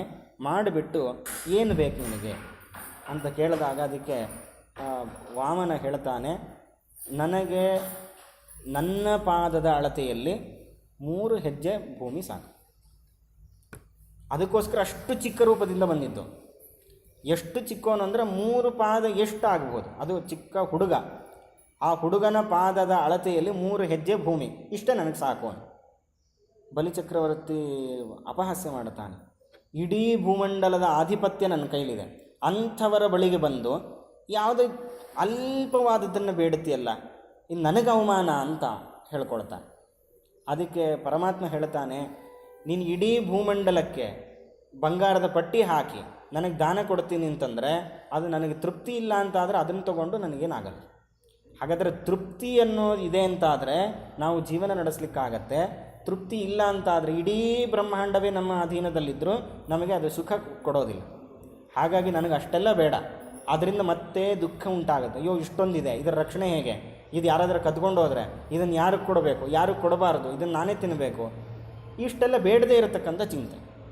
ಹಾಗಾಗಿ ಇದೆಲ್ಲ ನನಗೆ ಬೇಡ, ನನ್ನ ಪಾದದ ಅಳತೆಯಲ್ಲಿ ನನಗೆ 3 ಹೆಜ್ಜೆ ಕೊಡು ಅಂತ ಕೇಳಿದಾಗ ಈಗಾಗಲೇ ಶುಕ್ರಾಚಾರ್ಯರಿಗೆ ಸ್ಪಷ್ಟ ಆಯಿತು. ಹಾಗಾದರೆ ಪರಮಾತ್ಮನೇ ಇಂದ್ರನಿಗೋಸ್ಕರ ಬಂದಿದ್ದಾನೆ ಅಂತ ಆಯಿತು, ನಾನು ಕೊಡ್ತೇನೆ ಅಂತ ಹೇಳಿ ಬಲಿಚಕ್ರವರ್ತಿ ಕೊಡ್ತೀನಿ ಅಂತ ಒಪ್ಕೊಂಡಿದ್ದಾನೆ. ಓಂ ಅಂತ ಹೇಳ್ದ. ಶುಕ್ರಾಚಾರ್ಯರು ಬಂದು ಹೇಳುತ್ತಾರೆ, ಏನು ಹುಚ್ಚ ಇದೆಯಾ ನೀನು? ಬಂದಿರೋದು ಯಾರು, ಹೇಗೆ ಬಂದಿದ್ದಾನೆ ಗಮನಿಸಿದ್ಯಾ? ಈಗ ಕೇಳ್ತಿರೋದು ಏನೋ ಗೊತ್ತಾಗ್ತಾ ಇದೆ. ಹಾಗಾದರೆ ಇದು ಯಾರು, ಬೇರೆ ಯಾರು ಅಲ್ಲ, ನಿನ್ನನ್ನು ಮಟ್ಟ ಹಾಕಬೇಕು ಅಂತಲೇ ಪರಮಾತ್ಮನ ಇಂದ್ರ ಸಲುವಾಗಿ ಬಂದಿದ್ದಾನೆ. ಅದಿತಿ ದೇವಿಯಲ್ಲಿ ಹುಟ್ಟು ಬಂದಿದ್ದಾನೆ ವಾಮನನಾಗಿ, ಈ ಥರ ಮೋಸ ಹೋಗಬೇಡ. ಅದಕ್ಕೆ ಬಲಿಚಕ್ರವರ್ತಿ ಹೇಳ್ತಾನೆ, ಇಲ್ಲ, ನಾನು ಮಾತು ಕೊಟ್ಟಾಗಿದೆ, ನಾನು ಮಾತು ಕೊಟ್ಟ ಮೇಲೆ ಅದನ್ನು ತಪ್ಪುವುದು ಅದು ಸಮಂಜಸ ಅಲ್ಲ. ಹಾಗಾಗಿ ನಾನು ಇದು ದಾನ ಮಾಡೇ ಮಾಡ್ತೀನಿ ಅಂತ. ಆಗ ಶುಕ್ರಾಚಾರ್ಯರೊಂದು ಮಾತು ಹೇಳ್ತಾರೆ, ಅದ್ಭುತವಾದ ಮಾತು. ದಾನ ಮಾಡಬೇಕಾದಾಗ ಹೇಗಿರಬೇಕು, ಈ ದಾನ ಮಾಡಿದಾಗ ಅದರಿಂದ ಫಲ ಬರುತ್ತಲ್ವ, ಆ ಫಲ ಅನ್ನೋದು ಒಂದು ಪುಷ್ಪ ಇದ್ದ ಹಾಗೆ. ಆ ಪುಷ್ಪ ಚೆನ್ನಾಗಿರಬೇಕು ಅಂದರೆ ಅದಕ್ಕೆ ಮರ ಇರಬೇಕು. ಆ ಮರ ಯಾರು ಅಂದರೆ ಆ ಜೀವ, ಅಂದರೆ ಆ ವ್ಯಕ್ತಿ. ಎಲ್ಲವನ್ನು ದಾನ ಮಾಡಿದ ಮೇಲೆ ಆ ವ್ಯಕ್ತಿ ಬದುಕಲಿಕ್ಕೆ ಸಾಧ್ಯ ಇಲ್ಲ. ಆ ವ್ಯಕ್ತಿನೇ ಬದುಕಲ್ಲ ಅಂದಮೇಲೆ ಆ ಫಲ ಏನು ಮಾಡಬೇಕು? ಹಾಗೆ ಆ ಥರ ಮಾಡಬಾರದು. ನಾವು ಗಳಿಸುವ ಹಣ ಅದು ಹೇಗೆ ಬರೀ ನಾನೇ ತಿಂತೀನಿ ಅಂತ ಆಗಬಾರ್ದು, ಅಥವಾ ಎಲ್ಲ ತೊಗೊಂಡೋಗಿ ದೇವರಿಗೆ ಕೊಡ್ತೀನಿ ಇದು ಆಗಬಾರ್ದು. ನನ್ನ ಜೀವನಕ್ಕೆ ಅದನ್ನು ಇಟ್ಕೊಳ್ಬೇಕು, ಮುಂದಿನ ಭವಿಷ್ಯಕ್ಕೆ ಅಂತ ಇಟ್ಕೊಳ್ಬೇಕು, ನನ್ನ ಪರಿವಾರದವರು ಅಂತ ಯಾರಿರ್ತಾರೋ ಅವ್ರಿಗಂತೊಂದು ಸ್ವಲ್ಪ ಇಟ್ಕೊಳ್ಬೇಕು, ದಾನ ಧರ್ಮ ಅಂತ ಇಟ್ಕೊಳ್ಬೇಕು. ಹೀಗೆ ಆ ರೀತಿಯ ಕ್ರಮದಲ್ಲಿ ನಾವು ಜೀವನವನ್ನು ಯೋಜನೆ ಮಾಡಿದಾಗ ನಾವು ಜೀವನ ಚೆನ್ನಾಗಿ ನಡೆಸಲಿಕ್ಕಾಗತ್ತೆ. ಇವತ್ತಿಂದ ಬಂದಿದ್ದೇನು, ಇವತ್ತು ತಿಂದು ಕುಡಿದು ತೇಗ ಮಲಗ್ತೀವಿ ಅಂದರೆ ನಾಳೆ ದಿವಸ ಏನು, ಮುಂದಿನ ಭವಿಷ್ಯ ಏನು, ನನ್ನನ್ನು ನಂಬಿಕೊಂಡಿರತಕ್ಕಂಥ ಹೆಂಡತಿ ಮಕ್ಕಳ ಗತಿ ಏನು? ಹಾಗಾಗಿ ಇಂತಹ ಸಂದರ್ಭದಲ್ಲಿ ಇದನ್ನು ಗಮನಿಸಿ ನೀನು ದಾನ ಮಾಡ್ತೀನಿ ಅಂತ ಹೇಳು. ಯಾಕೆ ಅಂದರೆ ಬಂದಿರೋನು ಬೇರೆ ಯಾರೂ ಅಲ್ಲ, ಪರಮಾತ್ಮ. 3 ಪಾದ ಹೆಜ್ಜೆ ನಿನ್ನ ಕೇಳಿರೋದಲ್ಲ, ಬೆಳೀತಾನೆ ನೋಡಿ. ಈಗ ಬೆಳೆದು 1 ಪಾದದಿಂದ ಇಡೀ ಕೆಳಗಿನ 7 ಲೋಕ, ಇನ್ನೊಂದು ಪಾದದಿಂದ ಇಡೀ ಮೇಲಿನ 7 ಲೋಕ ಅಳೆದು 3ನೇ ಪಾದಕ್ಕೆ ಜಾಗ ಕೇಳ್ತಾನೆ, ನೀನು ಯಾವುದು ಕೊಡ್ತಿ? ಎಲ್ಲ ಮುಗಿದೋಯ್ತು, ನಿಂದಂತ ಯಾವುದಿಲ್ಲ. ಹಾಗಾದರೆ ದಾನ ಕೊಡ್ತೀನಿ ಅಂತ ಹೇಳಿ ಮಾತು ತಪ್ಪಿದ್ರೆ ಅವನಿಗೆ ನರಕ ಗತಿ ಪ್ರಾಪ್ತಿಯಾಗತ್ತೆ, ಯೋಚನೆ ಮಾಡು ಅಂತ ಶುಕ್ರಾಚಾರ್ಯರು ಇನ್ನಿಲ್ಲದಾಗ ಹೇಳ್ತಾರೆ. ಇನ್ನೂ ಒಂದು ಮಾತನ್ನು ಹೇಳ್ತಾರೆ, ನೀನು ಮಾತು ಕೊಟ್ಟಿದ್ದೀಯ ಹೌದು, ಆದರೆ ಅದನ್ನು ತಪ್ಪುವಂಥ ಸಂದರ್ಭ ಬರ್ತಿದೆ ಅಂತ ನಿನಗೆ ಅನಿಸ್ತಾ ಇದೆಯಲ್ಲ, ಅದು ತಪ್ಪಲ್ಲ. ನಮ್ಮ ಪ್ರಾಣವೇ ಹೋಗ್ತಾ ಇದೆ, ಅಂಥ ಸಂದರ್ಭದಲ್ಲಿ ನಾನು ಮಾತು ಕೊಟ್ಟಿದ್ದೀನಿ. ಮೊದಲು ನಾನು ಮಾತು ಕೊಟ್ಟಿದ್ದು ಉಳಿಸ್ಕೊಳ್ಬೇಕು ಅಂದರೆ ನಾನಿರಬೇಕಲ್ಲ. ಹಾಗಾದರೆ ಜೀವ ಉಳಿದ್ರೆ ಮುಂದಿಂದೆಲ್ಲ ಮಾಡಬಹುದು. ಜೀವನೇ ಉಳಿಯಲ್ಲ ಅಂತ ಪರಿಸ್ಥಿತಿ ಬಂದಾಗ ಮಾತು ಕೊಟ್ಟಿದ್ದಲ್ಲಿ ಯಾವುದೂ ಇಲ್ಲ, ಅದು ಅನರ್ಥ ಅಲ್ಲ, ಅದು ಅಧರ್ಮ ಅಲ್ಲ ಅಂತ ಶುಕ್ರಾಚಾರ್ಯರು ಉಪದೇಶವನ್ನು ಮಾಡ್ತಾರೆ. ಆದರೆ ನಾನು ಒಬ್ಬ ರಾಜ, ಇಡೀ ಭೂಮಂಡಲದ ಅಧಿಪತಿ, ನನ್ನಲ್ಲಿ ಸಾಕಷ್ಟಿದೆ, ನಾನು ಕೊಡೋನು ತಗೊಳ್ಳೋನು ಪರಮಾತ್ಮ ಅಂದರೆ ವಾಮನ. ನಾನು ಕೊಡ್ತಾ ಇದ್ದೇನೆ ಅನ್ನೋ ಒಂದು ಅಹಂಕಾರ ಇದೆಯಲ್ಲ, ಅದರಿಂದ ಮಾತಾಡ್ತಾ ಇದ್ದಾನೆ, ಇಲ್ಲ ನಾನು ಕೊಟ್ಟೇ ಕೊಡ್ತೀನಿ. ಅದಕ್ಕೆ ಶುಕ್ರಾಚಾರ್ಯರಿಗೆ ತುಂಬ ಸಿಟ್ಟು ಬಂತು. ಯಾವ ಸಂಪತ್ತಿನ ಮದದಿಂದ ನೀನು ಇಷ್ಟೆಲ್ಲ ಹಾರಾಡ್ತಿದೆಯಲ್ಲ, ಇನ್ನು ಸ್ವಲ್ಪ ಕ್ಷಣದಲ್ಲಿ ಆ ಸಂಪತ್ತು ನಿನ್ನಿಂದ ದೂರ ಆಗಲಿ ಅಂತ ಶಾಪ ಕೊಟ್ಟರು. ಆದರೂ ವಿಚಲಿತನಾಗಲಿಲ್ಲ. ವಿಂಧ್ಯಾವಳಿ ಬರ್ತಾಳೆ, ಬಂದು ನೀರು ಹಾಕಿದಾಗ ಕೃಷ್ಣಾರ್ಪಣ ಅಂಥೇಳಿ ಪಾದ ಪ್ರಕ್ಷಾಲನೆಯನ್ನು ಮಾಡಿ ಕೃಷ್ಣಾರ್ಪಣ ಅಂತ ಹೇಳಿದ್ದೇ ತಡ ಕ್ಷಣಾರ್ಧದಲ್ಲಿ ಪರಮಾತ್ಮ ತ್ರಿವಿಕ್ರಮನಾಗಿ ಬೆಳೆದಿದ್ದಾನೆ. ಶುಕ್ರಾಚಾರ್ಯರು ಹೇಳಿದಂತೆ 1 ಕಾಲಿಂದ 1 ಪಾದದ ಅಳತೆಯಿಂದ ಕೆಳಗಿನ 7 ಲೋಕಗಳನ್ನು, ಇನ್ನೊಂದು ಪಾದದಿಂದ ಮೇಲಿನ 7 ಲೋಕಗಳನ್ನು ಅಳೆದು ಬಿಟ್ಟು ಬಲಿಚಕ್ರವರ್ತಿಯನ್ನು ಕೇಳ್ತಾ ಇದ್ದಾನೆ. 3ನೇ ಪಾದಕ್ಕೆ ನನಗೆ ಸ್ಥಳ ಎಲ್ಲಿ, ಜಾಗ ಎಲ್ಲಿ, ಕೊಡ್ತೀನಿ ಅಂತ ನೀನು ಸಂಕಲ್ಪ ಮಾಡಿದ್ದಿ, ಕೊಡಲಿಲ್ಲ ಅಂದರೆ ನಿನಗೆ ನರಕ ಆಗತ್ತೆ, ನಡಿ ನರಕಕ್ಕೆ ಹೋಗು ಅಂತ. ಅದಕ್ಕೆ ಬಲಿಚಕ್ರವರ್ತಿ ಹೇಳ್ತಾನೆ, 3ನೇ ಸ್ಥಳ ಕೊಡಬೇಕಷ್ಟೇ ಅಲ್ವಾ, ನಾನು ಕೊಡ್ತೀನಿ. ನನ್ನ ತಲೆ ಇದೆ, ನನ್ನ ತಲೆ ಮೇಲೆ ನಿನ್ನ ಪಾದ ಇಡು, ಅದೇ ನಿನಗೆ 3ನೇ ಪಾದ ಅಂತ ಹೇಳಿದಾಗ ಪರಮಾತ್ಮ ಪಾತಾಳಕ್ಕೆ ಆ ಬಲಿಚಕ್ರವರ್ತಿಯನ್ನು ತುಳಿದಿದ್ದಾನೆ. ಈ ಸಂದರ್ಭದಲ್ಲಿ ಅಲ್ಲಿರತಕ್ಕಂಥ ಎಲ್ಲ ದೈತ್ಯರು ವಾಮನನನ್ನು ಸಂಹಾರ ಮಾಡಬೇಕು ಅಂತ ಬರ್ತಾ ಇದ್ದಾರೆ. ಆಗ ಪರಮಾತ್ಮನ ದ್ವಾರಪಾಲಕರು ಯಾರಿದ್ದಾರೆ, ಜಯ ವಿಜಯ ನಂದ ಸುನಂದ ಹೀಗೆ ಗರುಡದೇವರು ಇವರೆಲ್ಲರೂ ಬಂದು ಅವರನ್ನು ಆಕ್ರಮಣ ಮಾಡಿದ್ದಾರೆ. ಆಗ ಬಲಿಚಕ್ರವರ್ತಿ ತಡೀತಾನೆ, ಬೇಡ, ಇದು ನಮ್ಮ ಕಾಲ ಅಲ್ಲ, ಪರಮಾತ್ಮನ ಅಧೀನದಂತೆ ಎಲ್ಲ ನಡೆಯುತ್ತೆ. ಹಾಗಾಗಿ ನೀವೆಲ್ಲ ಸುಮ್ಮನೆ ಇರಿ ಅಂತ ಹೇಳಿದಾಗ ದೈತ್ಯರೆಲ್ಲ ಸುಮ್ಮನೆ ಆಗಿದ್ದಾರೆ. ಆಗ ಗರುಡ ಪಾಶದಿಂದ ಕಟ್ಟುತ್ತಾನೆ. 2 ಕ್ಷಣ ಬಂಧನ ಮಾಡಿ ಆಮೇಲೆ ಅದನ್ನು ಬಿಡುಗಡೆಗೊಳಿಸ್ತಾನೆ. ಆಗ ಇದ್ದ ಅಹಂಕಾರ ಎಲ್ಲ ದೂರ ಆಗಿದೆ. ನಾನೇನೋ ಅಹಂಕಾರದಲ್ಲಿ ನಾನು ಮಾತಾಡಿದ್ದೇನೆ, ನನ್ನನ್ನು ಕ್ಷಮಿಸಬೇಕು ಅಂತ.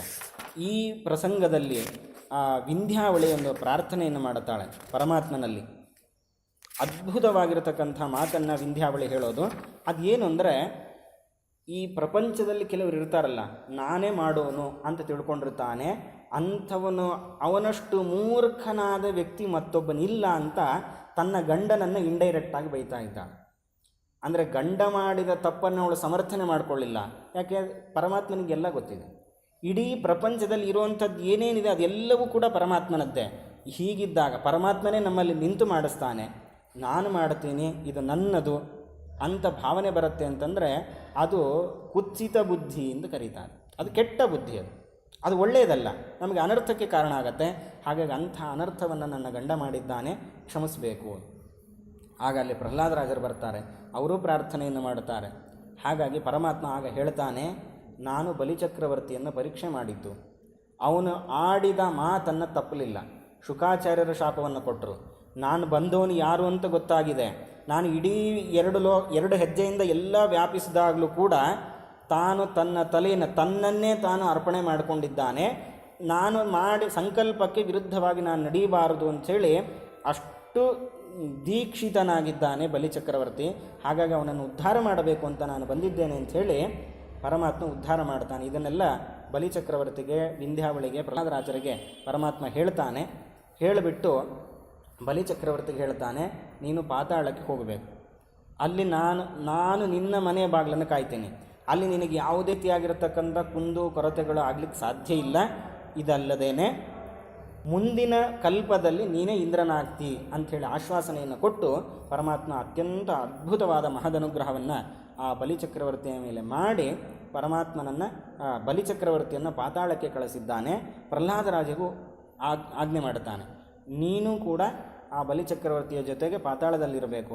ಅಲ್ಲಿ ನನ್ನನ್ನು ಯಾವಾಗಲೂ ನೋಡಬಹುದು, ನನ್ನ ರೂಪವನ್ನು ಸದಾ ಕಾಣ್ತಾ ಅಲ್ಲಿ ಸಾಧನೆಯನ್ನು ಮಾಡಿಕೊ ಅಂಥೇಳಿ ಹೀಗೆ ಆ ಬಲಿಚಕ್ರವರ್ತಿಯನ್ನು ನಿಗ್ರಹ ಮಾಡಿದಂತೆ ಮಾಡಿ ಪರಮಾತ್ಮ ಅನುಗ್ರಹವನ್ನು ಮಾಡಿದ್ದಾನೆ. ನಮ್ಮ ಜೀವನದಲ್ಲೂ ಕೆಲವೊಂದು ಸಲ ಕಷ್ಟ ಬರೋದಿದೆ ಅಭಿಪ್ರಾಯದಲ್ಲಿ.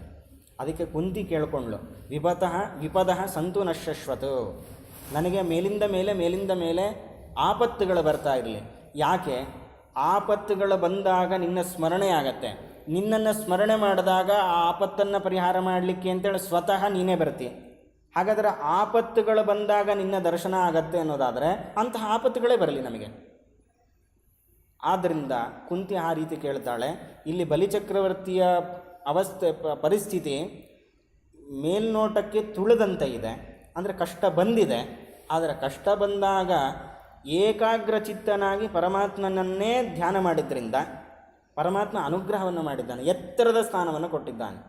ಈ ಸಂದರ್ಭದಲ್ಲೇ ವಾಮನ ಪರಮಾತ್ಮ ಹೇಳ್ತಾನೆ, ಯಾರಿಗೆ ನಾನು ಅನುಗ್ರಹ ಮಾಡಬೇಕು ಅಂತ ಅಪೇಕ್ಷೆ ಪಡ್ತೀನೋ ಅವರ ಸಂಪತ್ತನ್ನು ಮೊದಲು ನಾನು ಕಸಿದುಕೊಳ್ತೇನೆ. ಹಾಗಾಗಿ ನಿನ್ನ ಸಂಪತ್ತನ್ನು ಕಸಿದುಕೊಂಡಿದ್ದೇನೆ ಅಂತೇಳಿ ನನ್ನ ಮೇಲೆ ಕೋಪ ಮಾಡಿಕೊಳ್ಬೇಡ.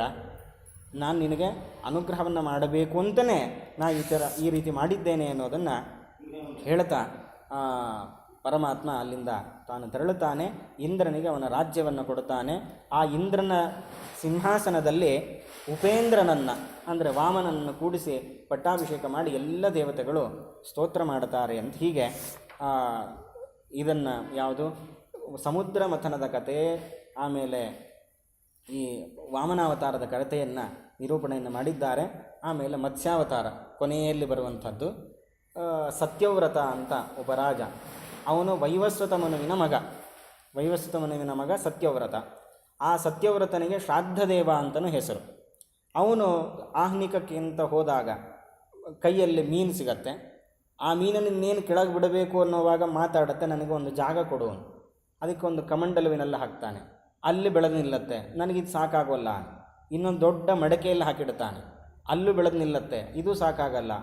ಬಾವಿಯಲ್ಲಿ ಸರೋವರದಲ್ಲಿ ಕೊನೆಗೆ ಸಮುದ್ರಕ್ಕೆ ಬಿಡಬೇಕಾದಾಗ ಇಂಥ ಮೀನನ್ನು ನಾನು ಕೇಳೂ ಇಲ್ಲ ನೋಡೂ ಇಲ್ಲ. ಹಾಗಾಗಿ ನೀನು ಪರಮಾತ್ಮನ ಅವತಾರವೇ ಆಗಿರಬೇಕು. ಏನು ವಿಚಾರ ಏನು ಅಂತ ಕೇಳಿದಾಗ, ಇವತ್ತಿಗೆ ಸರಿಯಾಗಿ 7ನೇ ದಿವಸಕ್ಕೆ ಅವಾಂತರ ಪ್ರಳಯ ಆಗತ್ತೆ. ಆ ಪ್ರಳಯದಲ್ಲಿ 3 ಲೋಕಗಳು ಮುಳುಗೋಗುತ್ತೆ. ಹಾಗಾಗಿ ನಾನು ಬರ್ತೀನಿ. ಆಗ ಬಂದಾಗ ಒಂದು ಹಡಗಿಗೆ ನನ್ನ ಮೂಗಿಗೆ ಸಂಪರ್ಕ ಮಾಡು. ಆ ಹಡಗಲ್ಲಿ ಏನೇನು ದವಸ ಧಾನ್ಯಗಳು ಬೇಕೋ, ಏನು ಜೀವನ ನಡೆಸಲಿಕ್ಕೆ ಏನು ಬೇಕೋ, ಮುಂದಿನ ಸೃಷ್ಟಿ ಮಾಡಲಿಕ್ಕೆ ಏನೆಲ್ಲ ಬೇಕೋ ಅದನ್ನೆಲ್ಲ ತುಂಬಿಕೊಂಡು ಬಾ, ನಾನು ನಿನಗೆ ಅನುಗ್ರಹ ಮಾಡ್ತೀನಿ ಅಂಥೇಳಿ ಪರಮಾತ್ಮ ಹಾಗೆ ಮತ್ಸ್ಯಾವತಾರದ ಮೂಲಕ ಸತ್ಯವ್ರತ ರಾಜನನ್ನು ಅನುಗ್ರಹ ಮಾಡಿದ್ದಾನೆ ಅನ್ನುವ ಕಥೆ ಅಷ್ಟಮ ಸ್ಕಂದದ ಕೊನೆಯಲ್ಲಿ ಬರ್ತಾ ಇದೆ. ಇದಾದಮೇಲೆ ನವಮ ಸ್ಕಂದದಲ್ಲಿ ಅನೇಕ ವಂಶಗಳ ಚರಿತ್ರೆಯನ್ನು ಹೇಳ್ತಾರೆ. ಅದರಲ್ಲಿ ಸೂರ್ಯಚಂದ್ರರ ವಂಶ, ರಾಮದೇವರ ಕಥೆ, ಕೃಷ್ಣನ ಕಥೆ ಸಂಕ್ಷೇಪವಾಗಿ ಬರುತ್ತೆ. ಅಲ್ಲಿ ಬಂದದ್ದನ್ನು ದಶಮ ಸ್ಕಂದದಲ್ಲಿ ಮತ್ತೆ ವಿಸ್ತಾರವಾಗಿ ಪರೀಕ್ಷಿತ ರಾಜರು ಕೇಳ್ತಾರೆ.